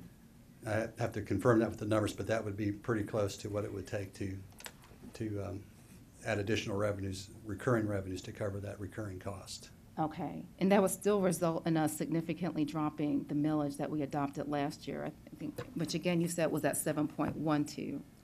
The current millage for the 2015 is 7.12, yes, ma'am. So we have the ability for just to take that into account, the 6.87. Shared, I know that there are other concerns that have been brought forward with respect to the budget, but I would just ask the board to at least consider that minor increase so we can take into account the 1% pay increase to staff. And I think that would help us in the long run effort to implement the pay and class study, because the further we get behind those comparable rates for their salaries, the more we're going to end up having to set aside for that effort. And if I could just clarify publicly, that we do have monies that we're setting aside in reserve for paying class, so it's we're not pushing the can down the road. Okay. It's just not in the budget. It's going to be set aside with year-end available fund balance. Can you talk a little bit about that? So you said there are funds that are set aside, and I forget we did have that discussion regarding that. How much were we projecting to set aside? Well, we don't know of course, the final number. We estimated $7 to $10 million to fully implement it, and so we've set aside reserves. We'll come forward of a $10 million set aside for the pay and class study for FY15 or FY16. I'm sorry. Okay. And then as we get final numbers, hopefully November, December of this year, we'll be able to and understand how we're going to phase in the pay class study. We'll be able to accurately budget going forward in future budget years. Okay. One last thing I'd like to share, because we're not adopting this until September 8th, and as Chairman said, there's still time for us to weigh these options. I know the county is committed towards maintaining our position where we do have the lowest millage rate in the metro area.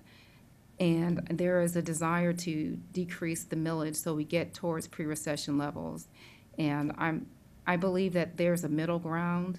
I mean, I know 6.82 is what we're proposing, but I think we can still have the opportunity to drop it from 7.12 and accommodate some of these other requests, inclusive of what I believe are minor impacts that I've asked for in the district, but can have a minor amount for the district, but I believe can have a big impact as far as the quality of life in the district. And I would just again ask the board to consider some flexibility so we can still maintain our policy position of having the lowest millage rate in Metro Atlanta, but also be able to accommodate some of these other things in the budget. Thank you, Commissioner. Any other comments? Thank you, Jim. Thank you. Takes us to tab 9, our first public comment. Les Still.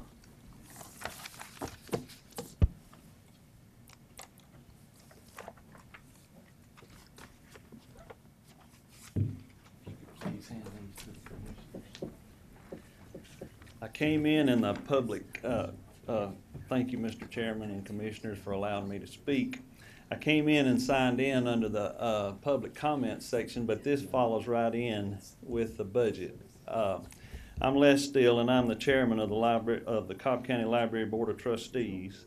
And I respect your position in the huge task of allocating the tax dollars, and I would not want your job. However, mandates placed on state funds have greatly impacted our county library budget. At the bottom of the resolution that's being distributed, you will find specific budget needs of the Cobb County Library System. In order to maintain the quality of service that historically has been provided to our community, the Library Board of Trustees requests a 2016 budget that will provide for the maintenance and repair of the library equipment and facilities, the purchase of library materials, and the implementation of the pay and classification study in 2016, and the restructuring of the county salary schedule that would put Cobb County on the path toward restoring employee compensation to pre-09 levels in the near future. I have been on the Library Board of Trustees for 17 years. This is the first time that I've seen the need to come and approach you and ask for something, ask the commission for anything, and I respectfully ask for your careful consideration in these requests. Thank you, Very sir. much. Next speaker. This is Mr. Michael Murphy. Michael, it's good to see you, sir. Glad you're here. John Morgan.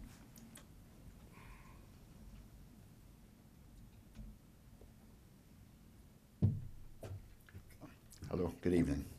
This is to address a recent incident with our commissioner and responses by the other commissioners. Sir, I'll need your name for the record, please. I'm John Morgan. Thank you, sir.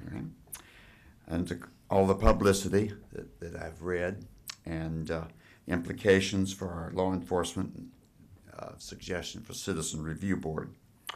I hope my perspective of law enforcement hasn't been unduly influenced by my favorite TV programs, Law and Order and Blue Bloods, but here we go.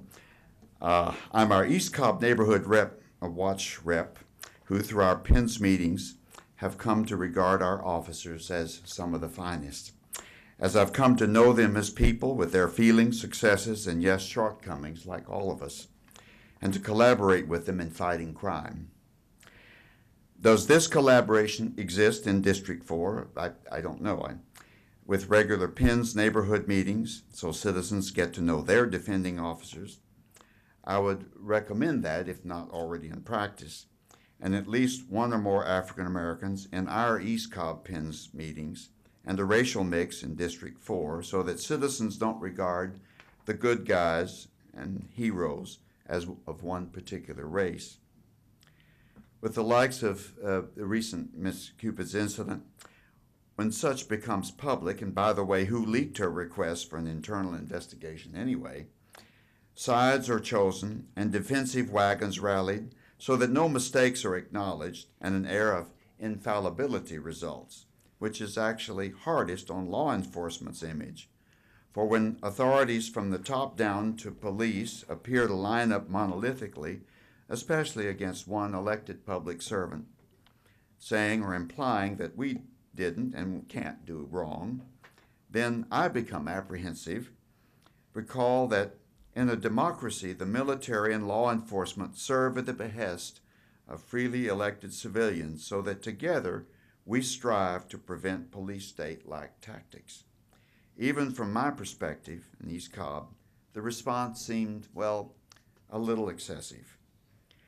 Thus, whichever is necessary, a Citizens Review Board or at least oversight of law enforcement by the existing Safety Commission once a quarter, for example, the former has nothing to fear, and civilians have everything to gain from such oversight in our current climate particularly.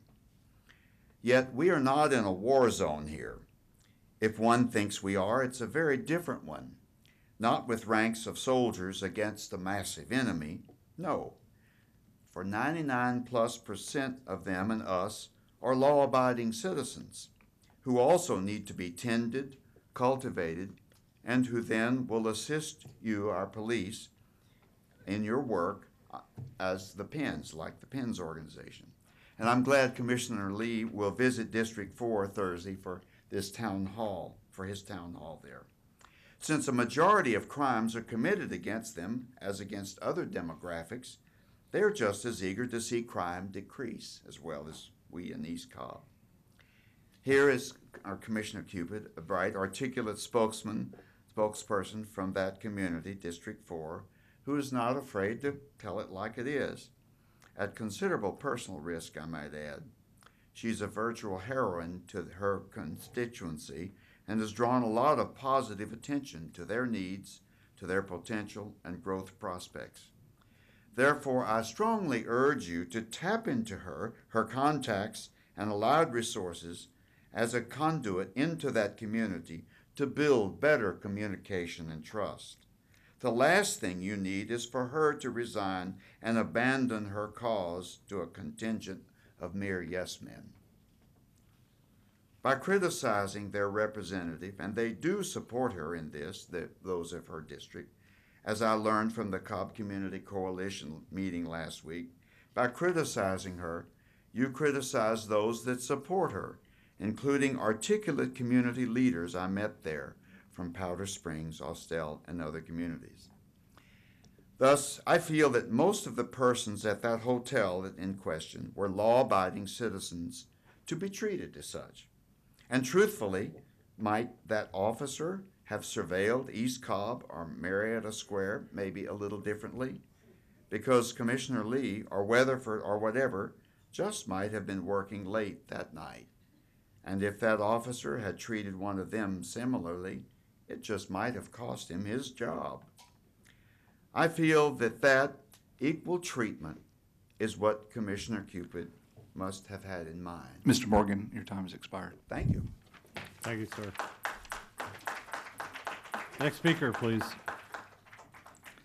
Deanne Bonner.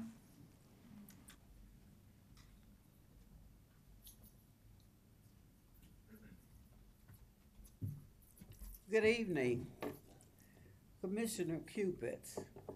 I am here this evening to tell you. I realize that most folks, there you are. Deanne Thompson Bonner. I'm currently the president of the Cobb County branch NAACP.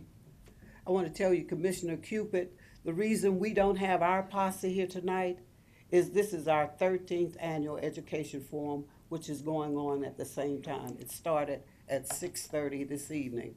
So I'm here alone because we felt like it was time that we publicly say to you how much we admire your leadership. We admire who you are, what you do for this county. You have shown that you do not just represent for.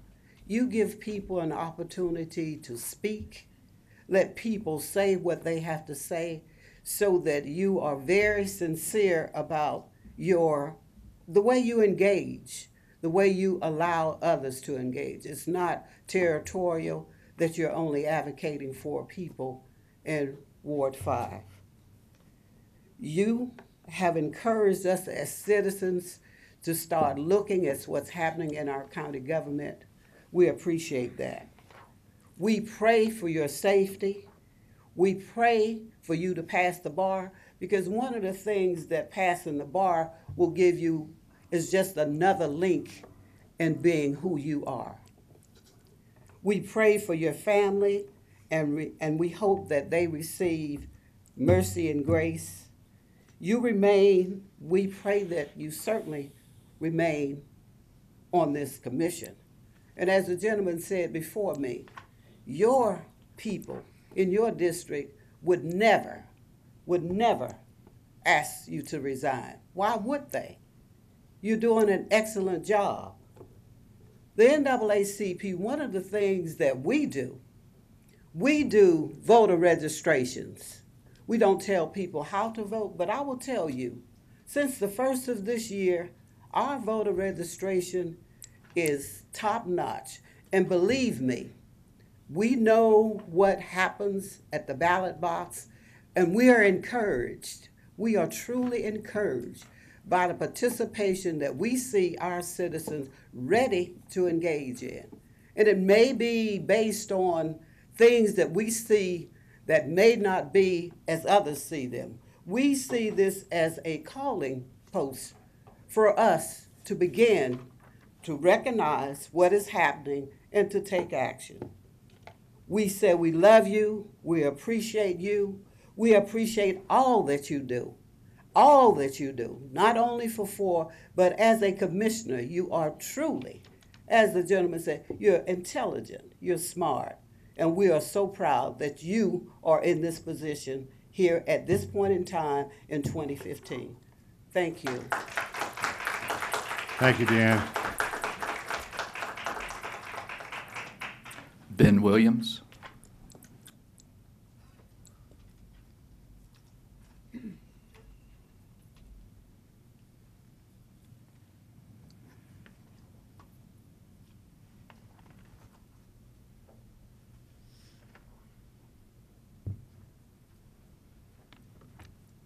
Good evening, Commissioners, Mr. County Manager, Mr. Attorney. As I was sitting here waiting for my turn.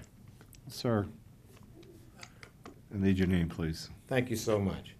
I guess I'm rushing ahead and thinking that I'm renowned and well known.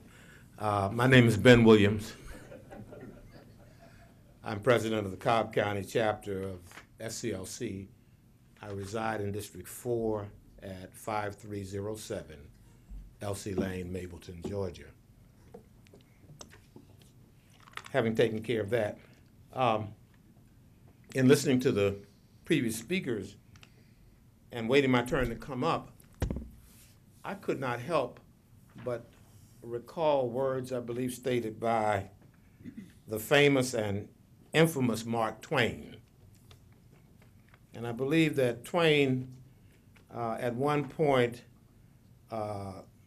stated very clearly something to this effect: the news of my demise has been greatly exaggerated. I am here because I am responding to a news account, August the 12th, 2015. That indicated that I'm a resident of District 4 and Commissioner Cupid is my commissioner. She is the one who was duly elected from that district by the residents who live there. And I have been very attentive to her performance as a representative of that district. And I think I'm sound to say that if a poll was taken or a vote tomorrow, that I would expect her to be elected again as the commissioner of District 4. Now, in reading this article, I did have to take pause because it says that one of the commissioners, and I'm addressing my remarks to you as requested, Commissioner. Thank you, One sir. of the commissioners, Commissioner Weatherford, in his public exchange with Commissioner Cupid, made a statement, I guess, that elevated his disagreement with her for sharing publicly the trauma that she experienced in leaving the hotel and going home. And I've got to admit that it grabbed my attention, so much so that I wanted to bring that up tonight. The news article quotes Commissioner Weatherford as saying, this particular incident, referring to the public disclosure of the matter of concern to Commissioner Cupid, has created a division that, in his view, may impede her from being able to govern her district in the appropriate way. I paused, and very frankly, what came to my mind was, is there something that the commissioner knows that residents in District 4 do not know? Or was the commissioner stating publicly his intent to interfere with the governance of District 4 in some way of destabilizing it? I know I'm directing my comments to you, Commissioner, but as a resident of District 4, through you, offline perhaps, I really would like to speak with that commissioner and have him advise me of what is up that I need to have some concern about the continuity representation in District 4. I'd appreciate that. Thank you so much. Thank you, sir. Kenneth Howell.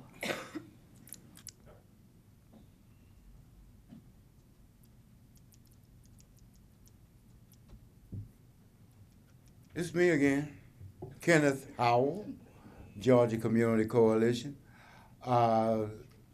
Ms. Cupid, as always, you have my strongest support.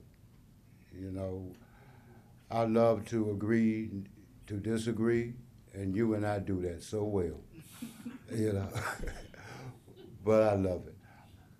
I wanted to go back to transit. That's my heart, because I want to understand why my America is no longer the greatest country on earth. I want to know why we wage war on poor people instead of waging war on poverty. What flipped the script to change my America into what I am seeing today? I wore the uniform for this country, my America. I doubt if I had a veteran sign written across my chest, my police brothers wouldn't be so quick to pull a trigger on me. But I can't do that. I live in a state that now permits its citizens to walk around wearing guns. I go to the Waffle House to get smothered and covered, and somebody is sitting next to me with a 9 on his side. Are we so afraid of our citizens, of the people that we live with every day, that we have to walk around dressed like we're finna go to war? Do my policemen have to look like warriors? Bald heads, combat gear. When I grew up, when I walked down the street, I knew who the policemen in my community were, and I wasn't afraid to walk up to them. I'm a grown man. I'm afraid to walk up to a policeman.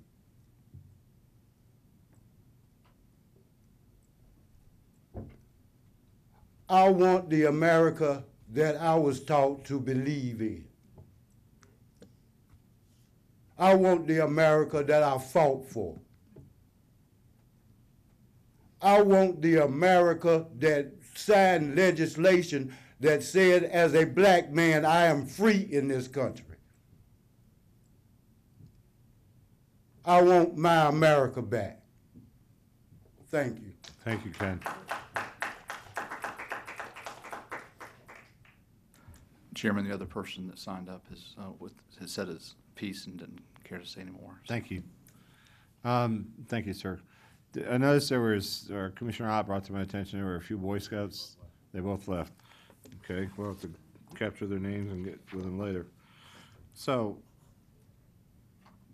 this takes us to our consent agenda, Commissioners. And I know that there was discussion and agreement to pull item 22 for a hearing in a future date. Also, Mr. Dana.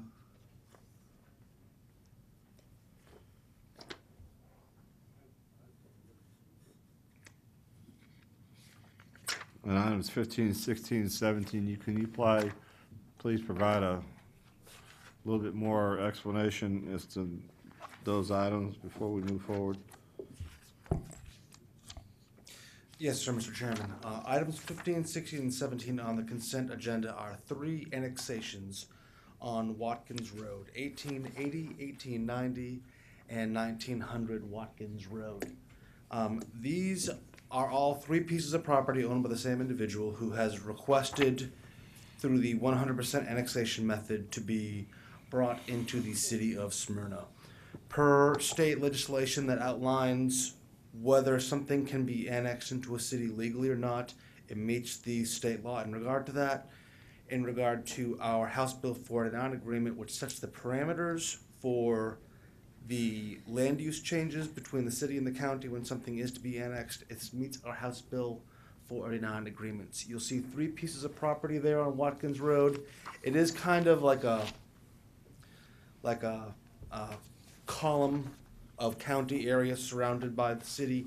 So it will, in my opinion, decrease some of the service overlaps that occur in this area. It's not technically considered an island, but it's very close to one.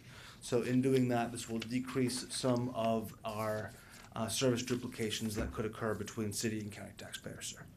Thank you, Commissioner Cupid. Does that address your concern? Yes, thank you, Chairman. Mr. Johnson, thank you for explaining this particular agenda item. I know I had some questions with respect to it.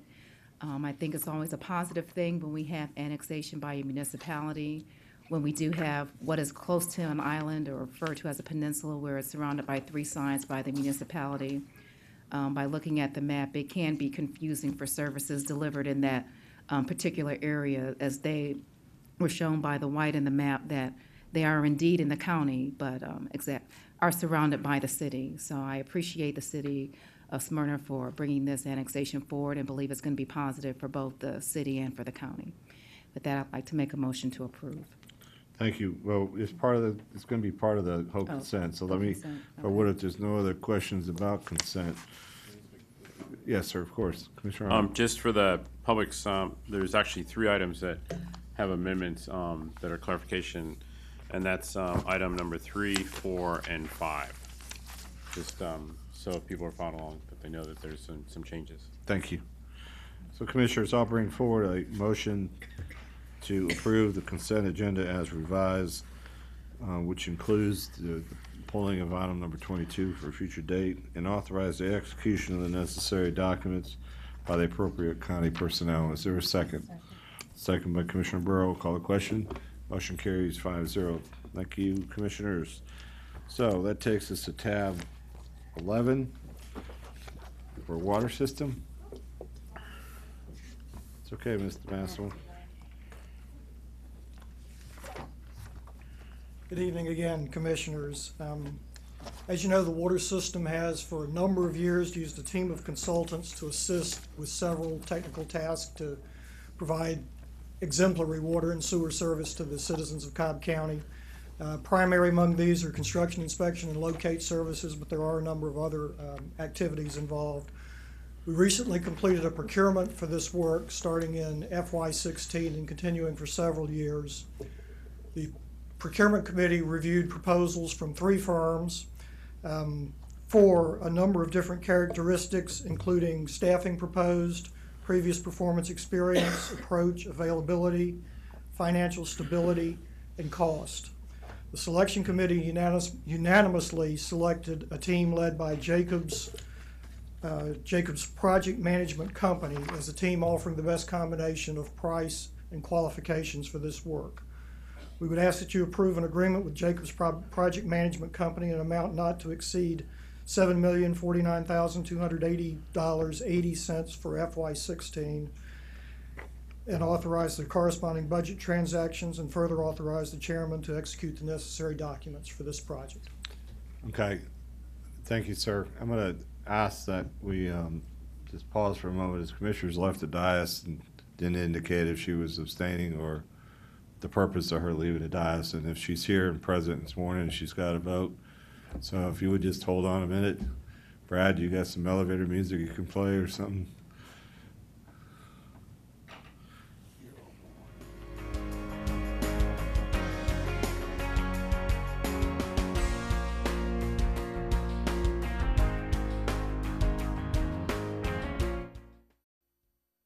Forward a recommendation as presented by the director to approve this item as presented. Is there a second? Second. Any comments? Call the question. Motion carries 5-0. Thank you, Steve. Thank you, sir. Tab 12. Where's that eager beaver? Get up here. Director DeMassimo. Several items. Mr. County Manager, excuse me, I'm sorry, I'm so used to coming up after consent. Came up a bit early. First item is to approve a construction agreement with the Georgia Department of Transportation for Cedar Crest Road. Cedar Crest Road from the Cobb County, Paulding County line east to Governorstown Drive is an approved project in the thoroughfare improvements component in the 2005 SPLOST Transportation Improvements Program. The project consists of widening the existing 2-lane roadway to a 4-lane divided highway with a raised median and is approximately 1 mile in length. An agenda item to approve a contract with Baldwin Paving Company for construction of Cedar Crest Road is being presented to the board concurrent with this item following. We recommend that the Board of Commissioners approve a construction agreement with the Georgia Department of Transportation, GDOT, for Cedar Crest Road, state project number CSHPP-0007-00529, state PI number 0007529, Cobb County project number D4070, and authorize the chairman to execute the necessary documents. Thank you. Commissioner Weatherford. So moved as presented. Second. Any comments? Call the question. Motion carries 5-0. Item 2, please. To approve a contract with Baldwin Paving Company for construction of Cedar Crest Road, state PI number 0007529, Cobb County project number D4070. Cedar Crest Road, as was previously described, is a project, an approved thoroughfare improvements project in the 2005 SPLOST Transportation Improvements Program. We request that the Board of Commissioners approve a contract with Baldwin Paving Company, Inc. in an amount not to exceed $3,894,315.97 for construction of Cedar Crest Road, state PI number 0007529, Cobb County project number D4070, MIS contract number 000681, authorize the corresponding budget transactions, and further authorize the chairman to execute the necessary documents. Thank you. Commissioner Weatherford. So moved as presented. Second. Call the question. Motion carries 5-0. Thank you. Item 3, please. To adopt a resolution authorizing the submission of FY15 local maintenance and improvement grant program application to the Georgia Department of Transportation for additional construction funding for Factory Shoals Road, project number E4220. The department has been approved for additional construction funding assistance for Factory Shoals Road, available from the Georgia Department of Transportation through the FY15 Local Maintenance and Improvement Grant, LMIG program. The department is in receipt of the required LMIG program application for this project, estimated to cost a total of $2,290,200.93, which includes $1,999,951.68 in roadway costs and $290,249.25 in water system cost. The state has committed to fund a portion of the GDOT approved construction cost up to a maximum amount of $300,000. The county will be responsible for matching the state-funded portion of GDOT approved construction costs and for all roadway construction costs exceeding the state maximum in a total amount not to exceed $1,699,951.68. On April 28, 2015, the Board of Commissioners approved a memorandum of agreement with Suncap Atlanta LLC and authorized acceptance of a $1,999,951.68 developer contribution for this project. The developer contribution has been received and appropriated to the Factory Shoals Road project to fund the county's required $1,699,951.68 share of roadway construction cost. Remaining developer contribution funds will be available for required utility costs as needed.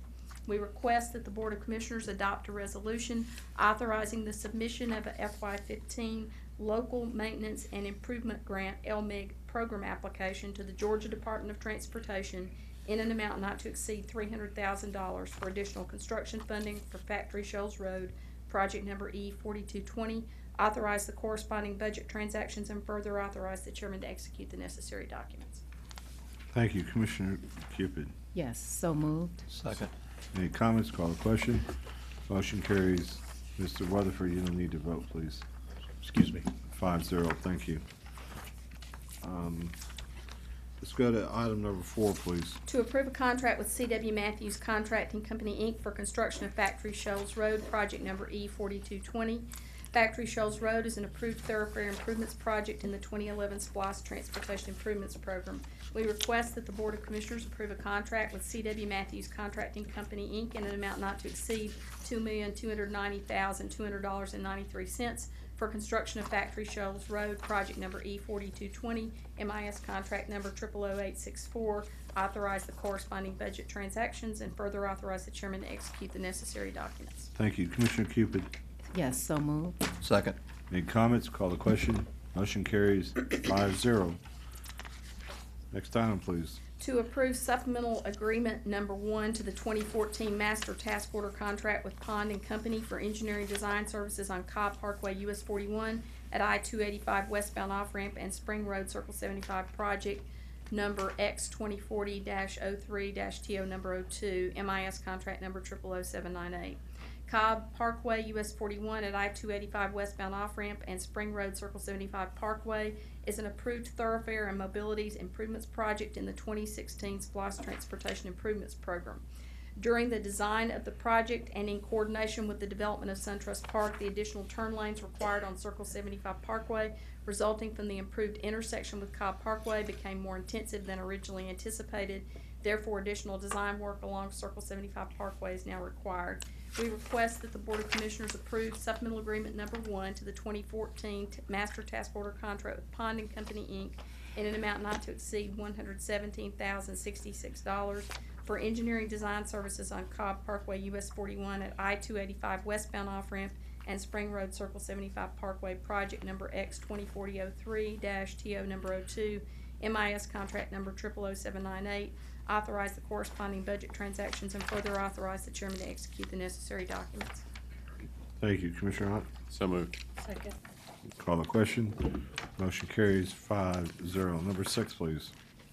To approve change order number 1 final to the contract with Georgia Development Partners LLC for drainage improvements on North Hathaway Road, project number E204060, MIS contract number 000825.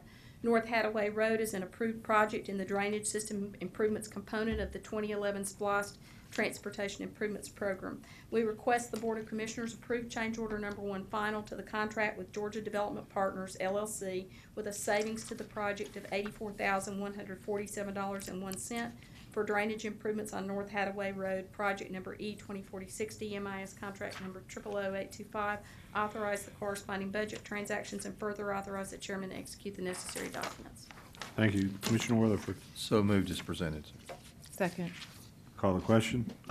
Motion carries 5-0. Item 7, please. To approve a communication equipment relocation exchange agreement with Bell South Telecommunications LLC doing business as AT&T Georgia and authorize the acceptance of a developer contribution for Circle 75 Parkway Culvert Drainage Improvements, project number E2260-D2820.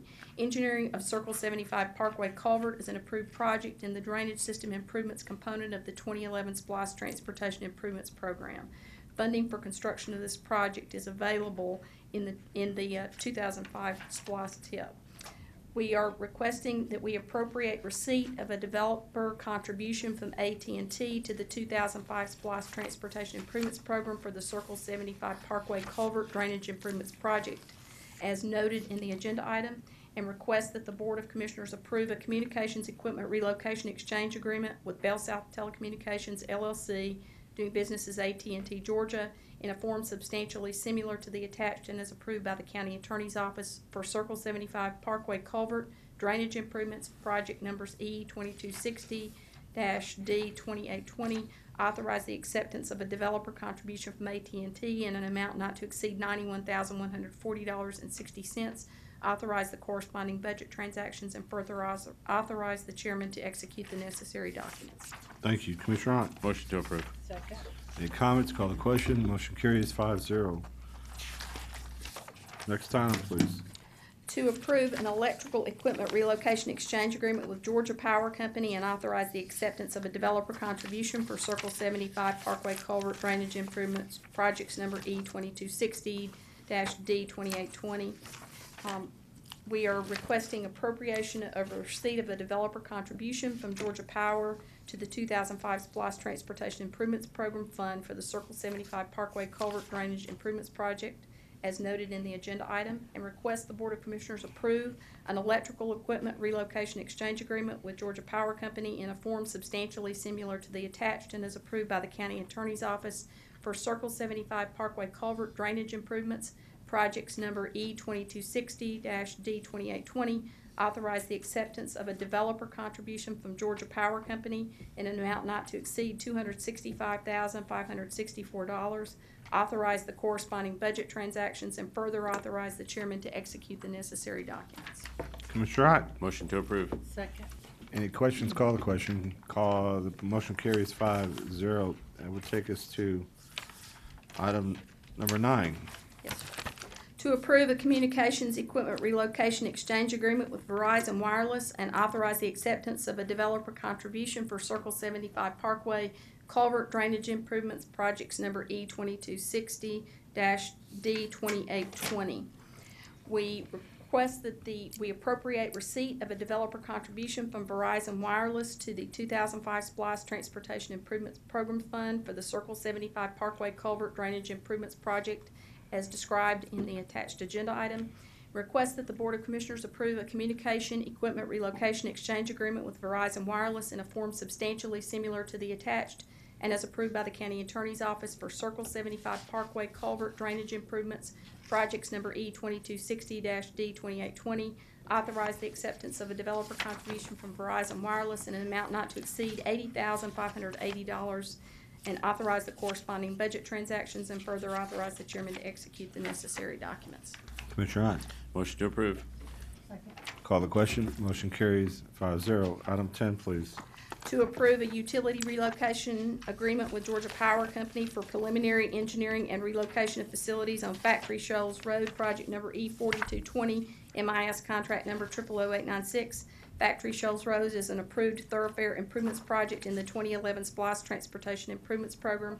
We request that the Board of Commissioners approve a utility relocation agreement with Georgia Power Company in a form substantially similar to the attached and as approved by the County Attorney's Office in an amount not to exceed $206,549 for preliminary engineering and relocation of facilities on Factory Shoals Road, project number E4220, MIS contract number 000896. Authorize the corresponding budget transactions and further authorize the chairman to execute the necessary documents. Thank you. Commissioner Cupid. Yes, thank you, Chairman. Just a little bit of dialogue around this agenda item and two others that we approved tonight. The SunCap facility will actually be the new FedEx facility in the district, bringing over 300 full and part-time jobs to the southern end of the county, which is a boon to the area. So I wanted to acknowledge that investment through these agenda items which are being shared today. With that, I'd like to make a motion to approve. Second. Any comments? Call the question. Motion carries 5-0. Item 11, please. To approve the procurement of Intelligent Transportation System Communications Field Switches for Advanced Transportation Management Systems, project number E5010. Advanced Transportation Management Systems, ATMS, is an approved project in the traffic management, traffic signal timing, and planning component of the 2011 SPLOST Transportation Improvements Program. We request that the Board of Commissioners approve the procurement of 150 Intelligent Transportation System ITS communication field switches at a cost not to exceed $230,505 for the Advanced Transportation Management Systems ATMS, project number E5010, and authorize the corresponding budget transaction. Thank you. Commissioners, I'll bring this forward in the form of a motion. Is there a second? Any comments? Call the question. Motion carries 5-0. Item 12, please. To authorize procurement of 2 brush chippers for inclement weather equipment and supply storage, project number X2605. On November 4th, 2014, the voters of Cobb County approved a special purpose local option sales tax SPLOST to fund capital improvements projects throughout the county and within each of its 6 cities. This included inclement weather equipment and supply storage as an approved project in the roadway improvements component of that transportation improvement program.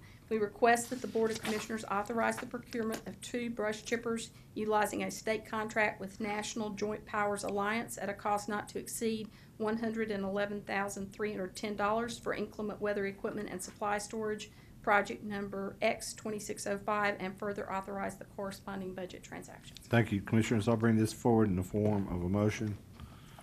Is there a second? Second. Any comments? Call the question. Motion carries 5-0. Well done, Director. Thank you.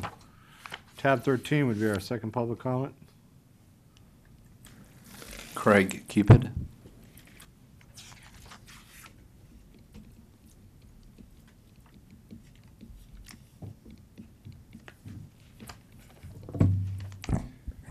Thank you, Commissioners. My name is Craig Cupid of Austell, Georgia.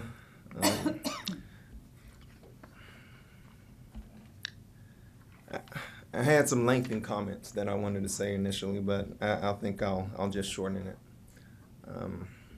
As we all know, the national and local issues regarding policing, it's a big issue.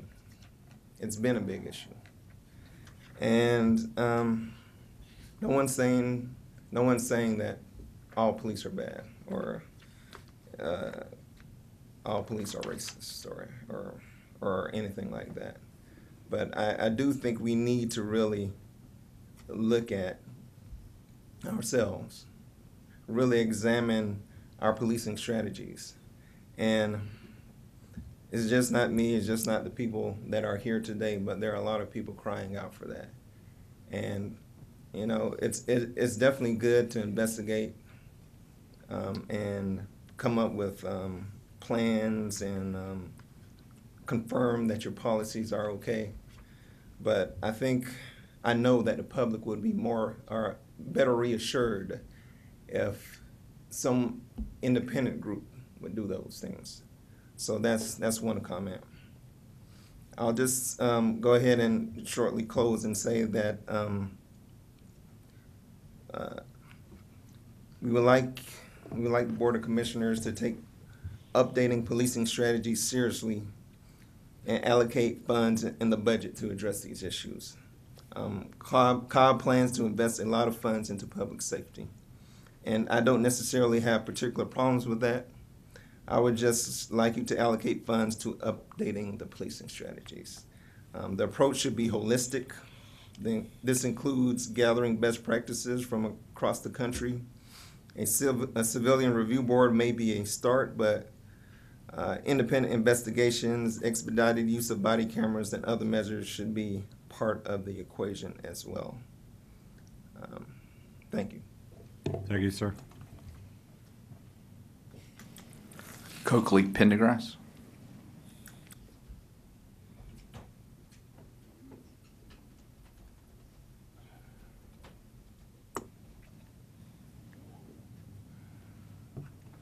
Good evening, Chairman, Commissioners, Mr. Hankerson, and the assembled staff. I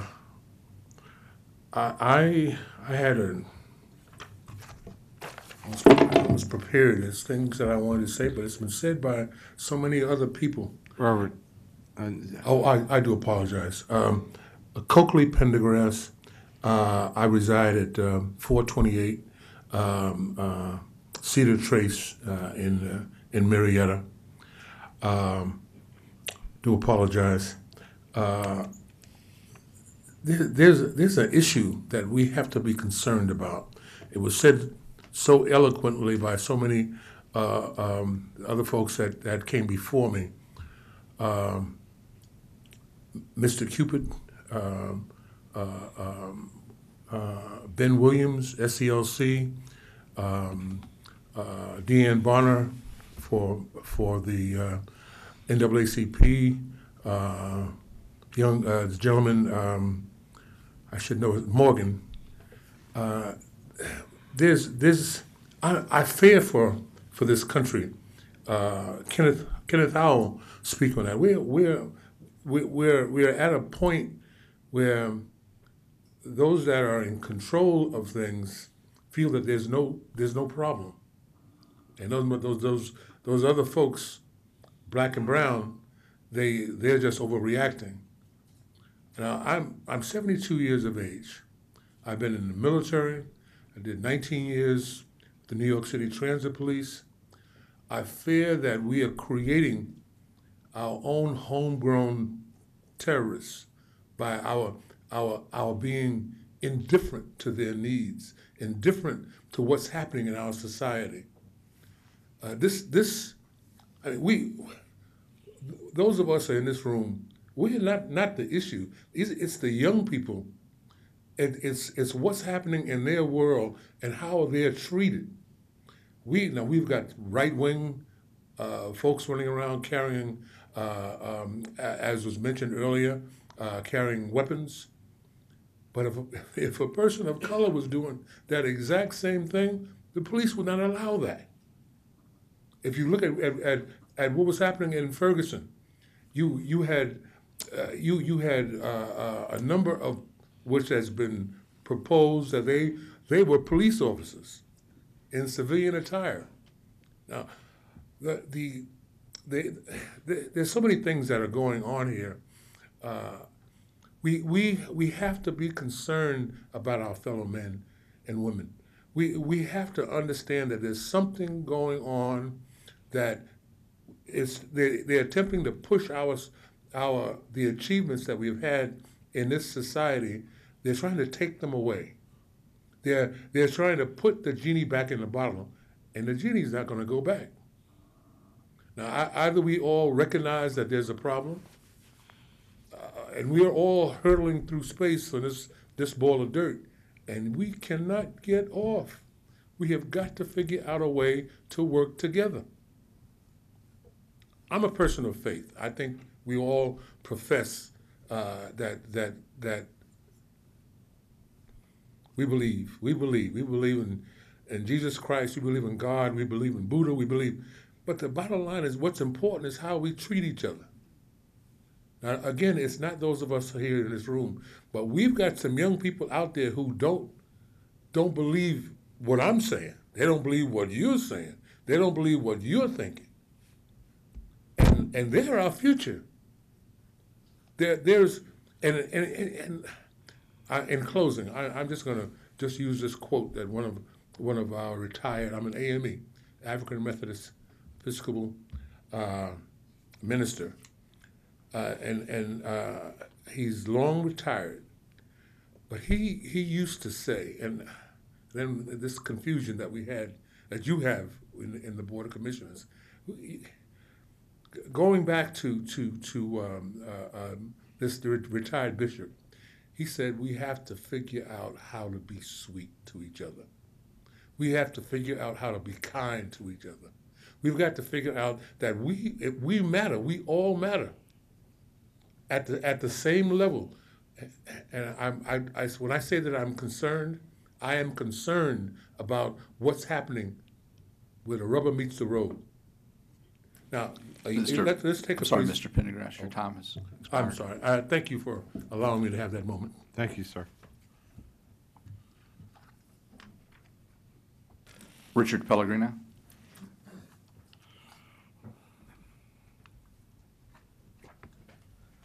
Rich Pellegrino, Mableton, Georgia.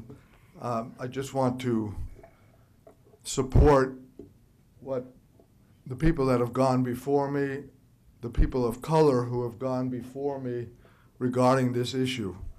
Right now, I'm going to speak, pardon me, Commissioner Cupid, to the white folk in the room, the white folk in leadership of the police department, of the commission. Okay? This is an uncup through the chairman. Be respectful, I'm addressing the whole white race through Chairman Lee. Be respectful. Okay? Thank you. I know that this is an uncomfortable subject for us, okay, because we live in a completely different world. It's a completely different experience. We live in a completely different county than our brethren of color. And the resolution of this issue is so important that if we don't resolve it, it renders useless all the good work that you did. We've had our differences over the Braves, and I see the figures are getting positive. That's great. I'm willing to give you to the Braves and support you with the Braves if we can resolve this issue together, okay? Because the resolution of this issue, as Reverend Pendergrass and all the previous speakers, it tears us apart.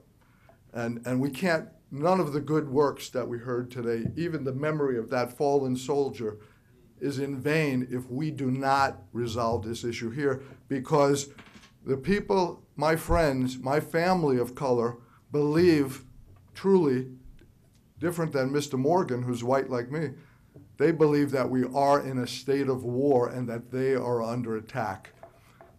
And I know that's hard to hear, because we're living in, white folk are living in a different world, okay?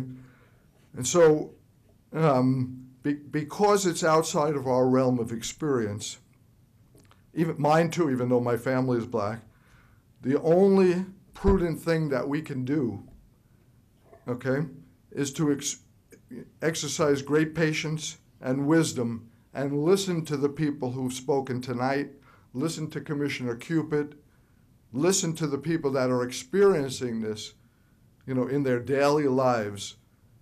And that's a long process.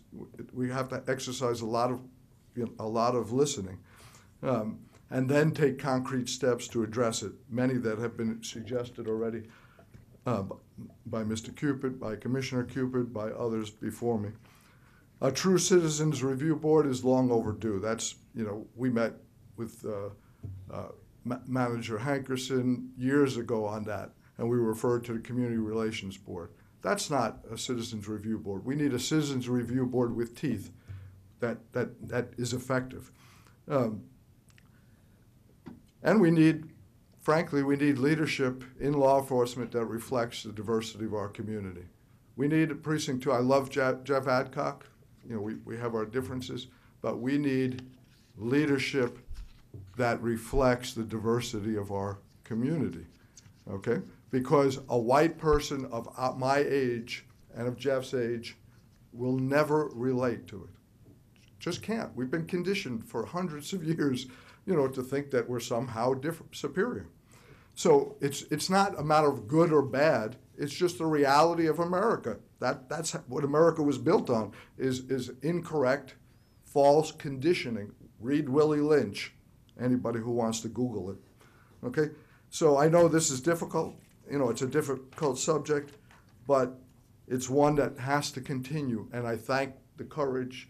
I'm so thankful for the courage of Commissioner Cupid to not only bring it out, but to continue and not back down.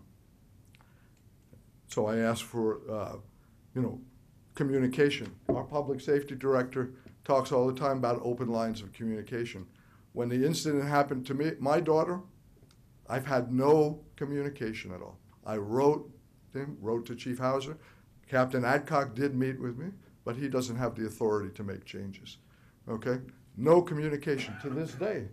I haven't received any response to my emails offering olive branches, saying, let's sit down, let's look at best practices in Seattle and Santa Fe. Nothing, okay? How is that open communication? So does it take, you know, something happening to a commissioner? Thank God that her life is preserved, because young Nick Thomas's was not. And Mr. Pellegrino, you see your time's up. Okay. Thank you. I relinquish. Thank you.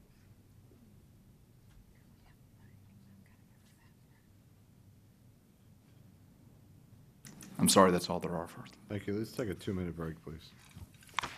And then we'll move on to tab 14.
Thank you. And we're back, and we're at tab 14, the Board of Commissioners meetings for August 25th.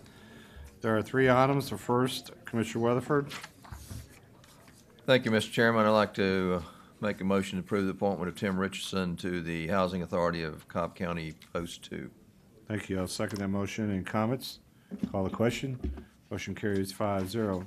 Item 2 is to be brought forward as the recommendation the Board of Commissioners approve the appointment of Sandy Waltering to post 4 of the Family and Children's Services Board. She is replacing Tori Cadler, who recently resigned from the board, and it will be for the remainder of her term to expire on June 30th, 2016. Is there a second? Second. Any comments? Call the question. Motion carries 5-0. Thank you. The next is to authorize the submission of the following names to the Kennesaw Hospital Authority for consideration of filling the expired terms, Post 4 and 5. Post 4, Sylvia Hamby, Community Bank of the South, Kennesaw Regional Board, Steve Byrne, Malden and Jenkins, Chris Poston, Trayton Holmes. Post 5, CB Fair, United Community Bank, Kizzy Bailey, Lockheed Martin, Kennesaw Regional Board, and Butch Thompson, retired county commissioners. Bring forward these recommendations in the form of a motion. Is there a second? Second. Any comments? Call the question. Motion carries 5-0. Thank you. That takes us to tab 15. As promised and as requested, we're going to mix it up. Commissioner Weatherford. Thank you. You did mix it up. I just got a few comments. First of all, I'd like to congratulate my assistant Shannon Woody on her 20th anniversary with Cobb County. I think it's a great feat. She requested that she get a add-on for the 8 months with me. She wants an extra 5-year credit for that. So we're working on that as well. No.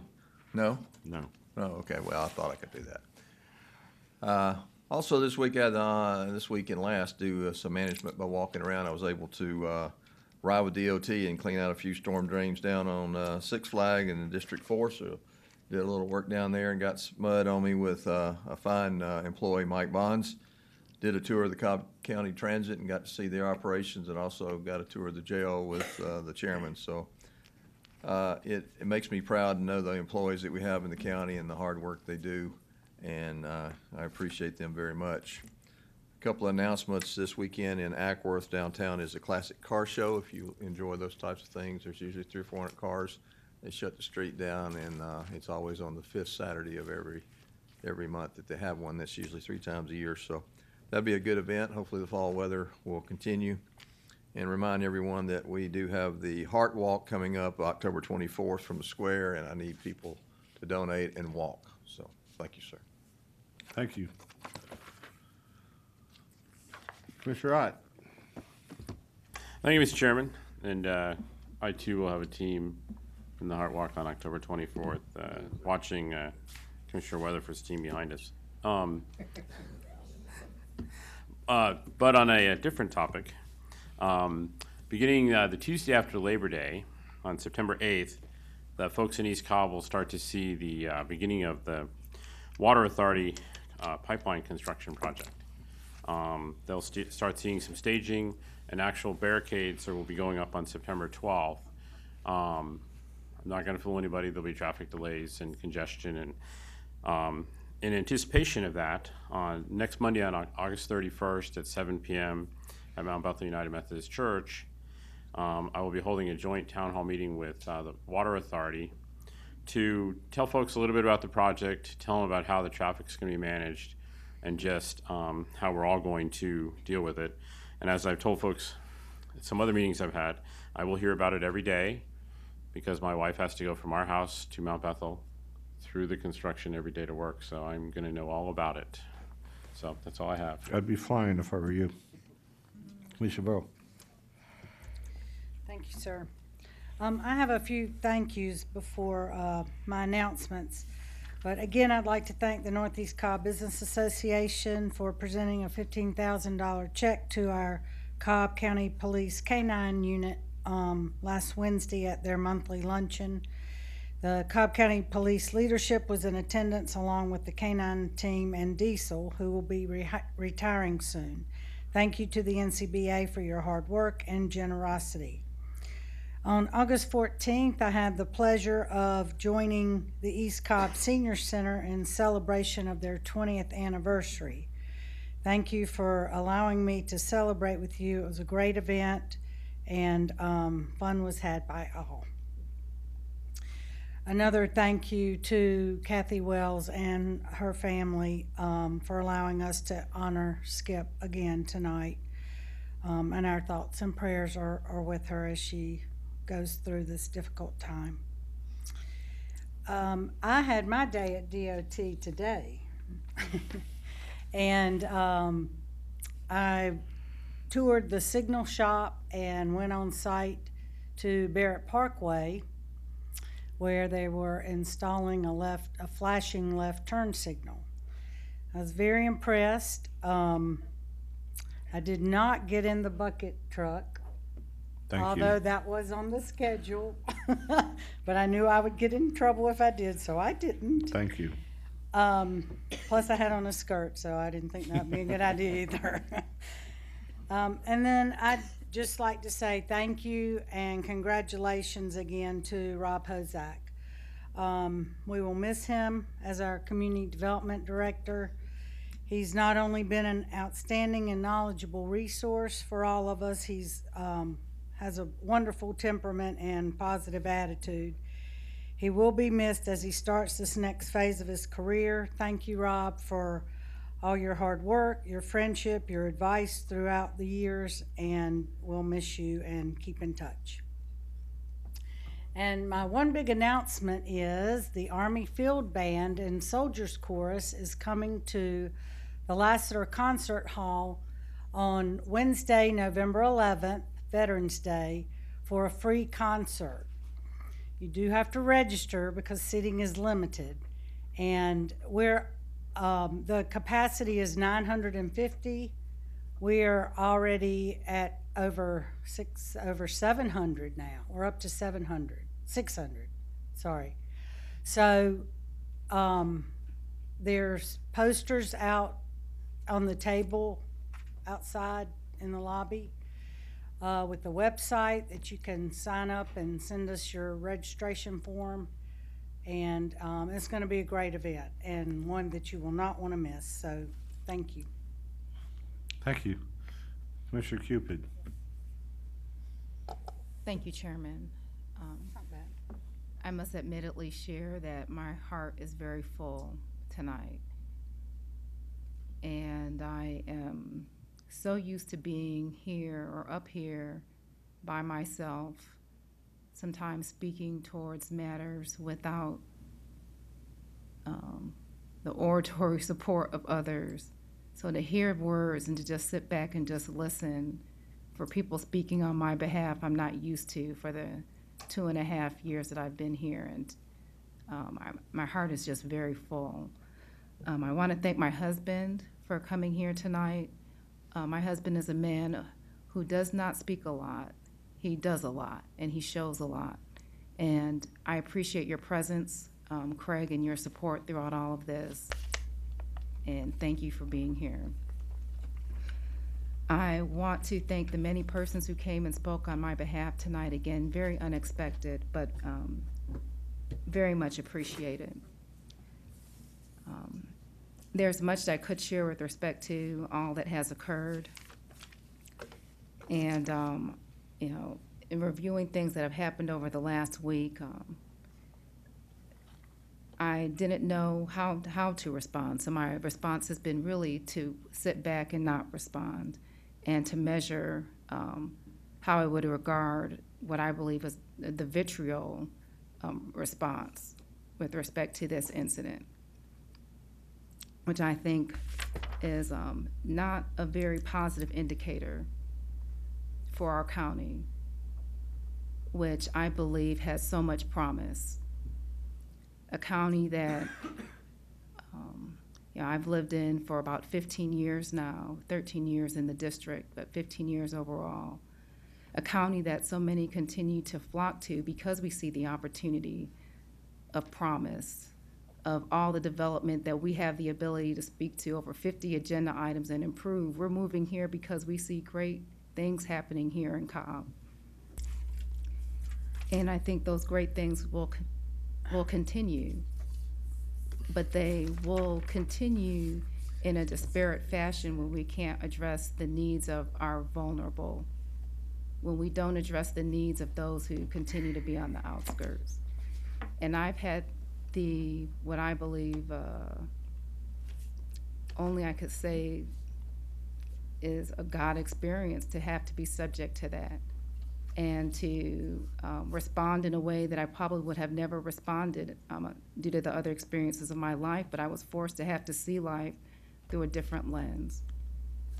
But I want to turn the lens from what I've seen being played out, particularly with our local paper, again, which I just don't think showcases our county in the progressive manner which I think that it has been going into and needs to go towards. Today I had the privilege to have meetings with our county chairman, our county manager, and director of public safety. And I want to talk about some things that I think can help set our county in the right direction, because as what was eloquently shared by Reverend Pendergrass is that young people are looking at us. The way we respond to this, yes, we may feel justified, but we're setting the table for the county that they're being ushered into. And I think if there's not a place for all of them to be at the table, we've got to look at ourselves and see what are the actions that we are doing to make this an inviting county for all. So some things that I've had the opportunity to share with public safety, and it'll be brief, won't be as long as it was last time, but some steps I think we can take to make sure that we are more inclusive in how we do things. First, I'll talk with respect to a citizen review board. When I shared that on the night of my town hall meeting and at the commission meeting, I never expected it to be overnight, nor did I ever expect for it to be countywide. I felt that a citizen review board could begin through small steps through my office to make sure that I was being more diligent in responding to citizen complaints that I have been receiving since being in office with respect to some interactions that they've had with our police. So I think we have some opportunities to assess some practices, look at complaints, look at videos, and just try to help them understand their experience and better be able to communicate to public safety the concerns that people are having. Some other measures that I think we can have is continuing education for citizens. as Commissioner Weatherford did share, we do have a Citizens Academy, and we do have the opportunity for people to have ride-alongs with public safety. But I also believe that citizens should be very aware that we have a complaint process, which is formal through the county, through our internal affairs, which a lot of people don't know about. And I also feel that citizens should know more about what are the proper protocol that they should follow if they're stopped by police officers. So I believe there should be continuing education and outreach with our citizens. I also believe, as was shared prior to my incident, that we should continue to have events that foster a positive atmosphere of communication between citizens and the police. We currently have our neighborhood blocks parties. We talked about the Police Athletic League program, and there are a lot of other events that I don't believe we're showcasing as well as we could and taking advantage of. So I will continue to push for that, but also push for our Neighborhood Safety Commission to continue in their work towards bridging public safety with the community, and also ask for them to start having what I believe very real and candid dialogue about some experiences that our communities are having with public safety. I want to jump back to a citizen review board. I do want to share, even though I thought that it could start at with low-hanging fruit, I do believe that there is need for a more formalized effort across the county. But I do believe that is going to take time, and a case will need to be built. I've had several policy analysts and practitioners reach out to me, and professors, people who work in this realm with respect to community policing and citizen review boards. And I will be looking to foster a panel so we can have some dialogue and look at what practices we can integrate in the county. Also, I would like to start getting monthly reports from public safety with respect to crime data in the district. I was a little disheartened at our last meeting to hear another commissioner be able to share statistics when I asked for that data and did not have it for that meeting, and to not be apprised of the increase in crime, and to also not be able to be responsive to other constituents when they've had inquiry and we were led to believe that crime was actually going down. So I believe that there should be some regular reporting of crime that's going on in the area so that we can also be responsive and helpful to public safety as they take steps to address it. There's also an organization called NACOL that provides a lot of leadership with respect to community policing, and they have a conference coming up. So I'm looking to our county manager, because I would love to go on a little date with our public safety director to this conference in Riverside, California, so that we can walk away with some best practices of what things we can bring back to the county. And I know that's going to take funds, but I think it could go a long way for opening up both of our eyes as far as what practices can be brought here to the county. No offense, Commissioner Cupid, to the date. You can come too. But I'd also would like to,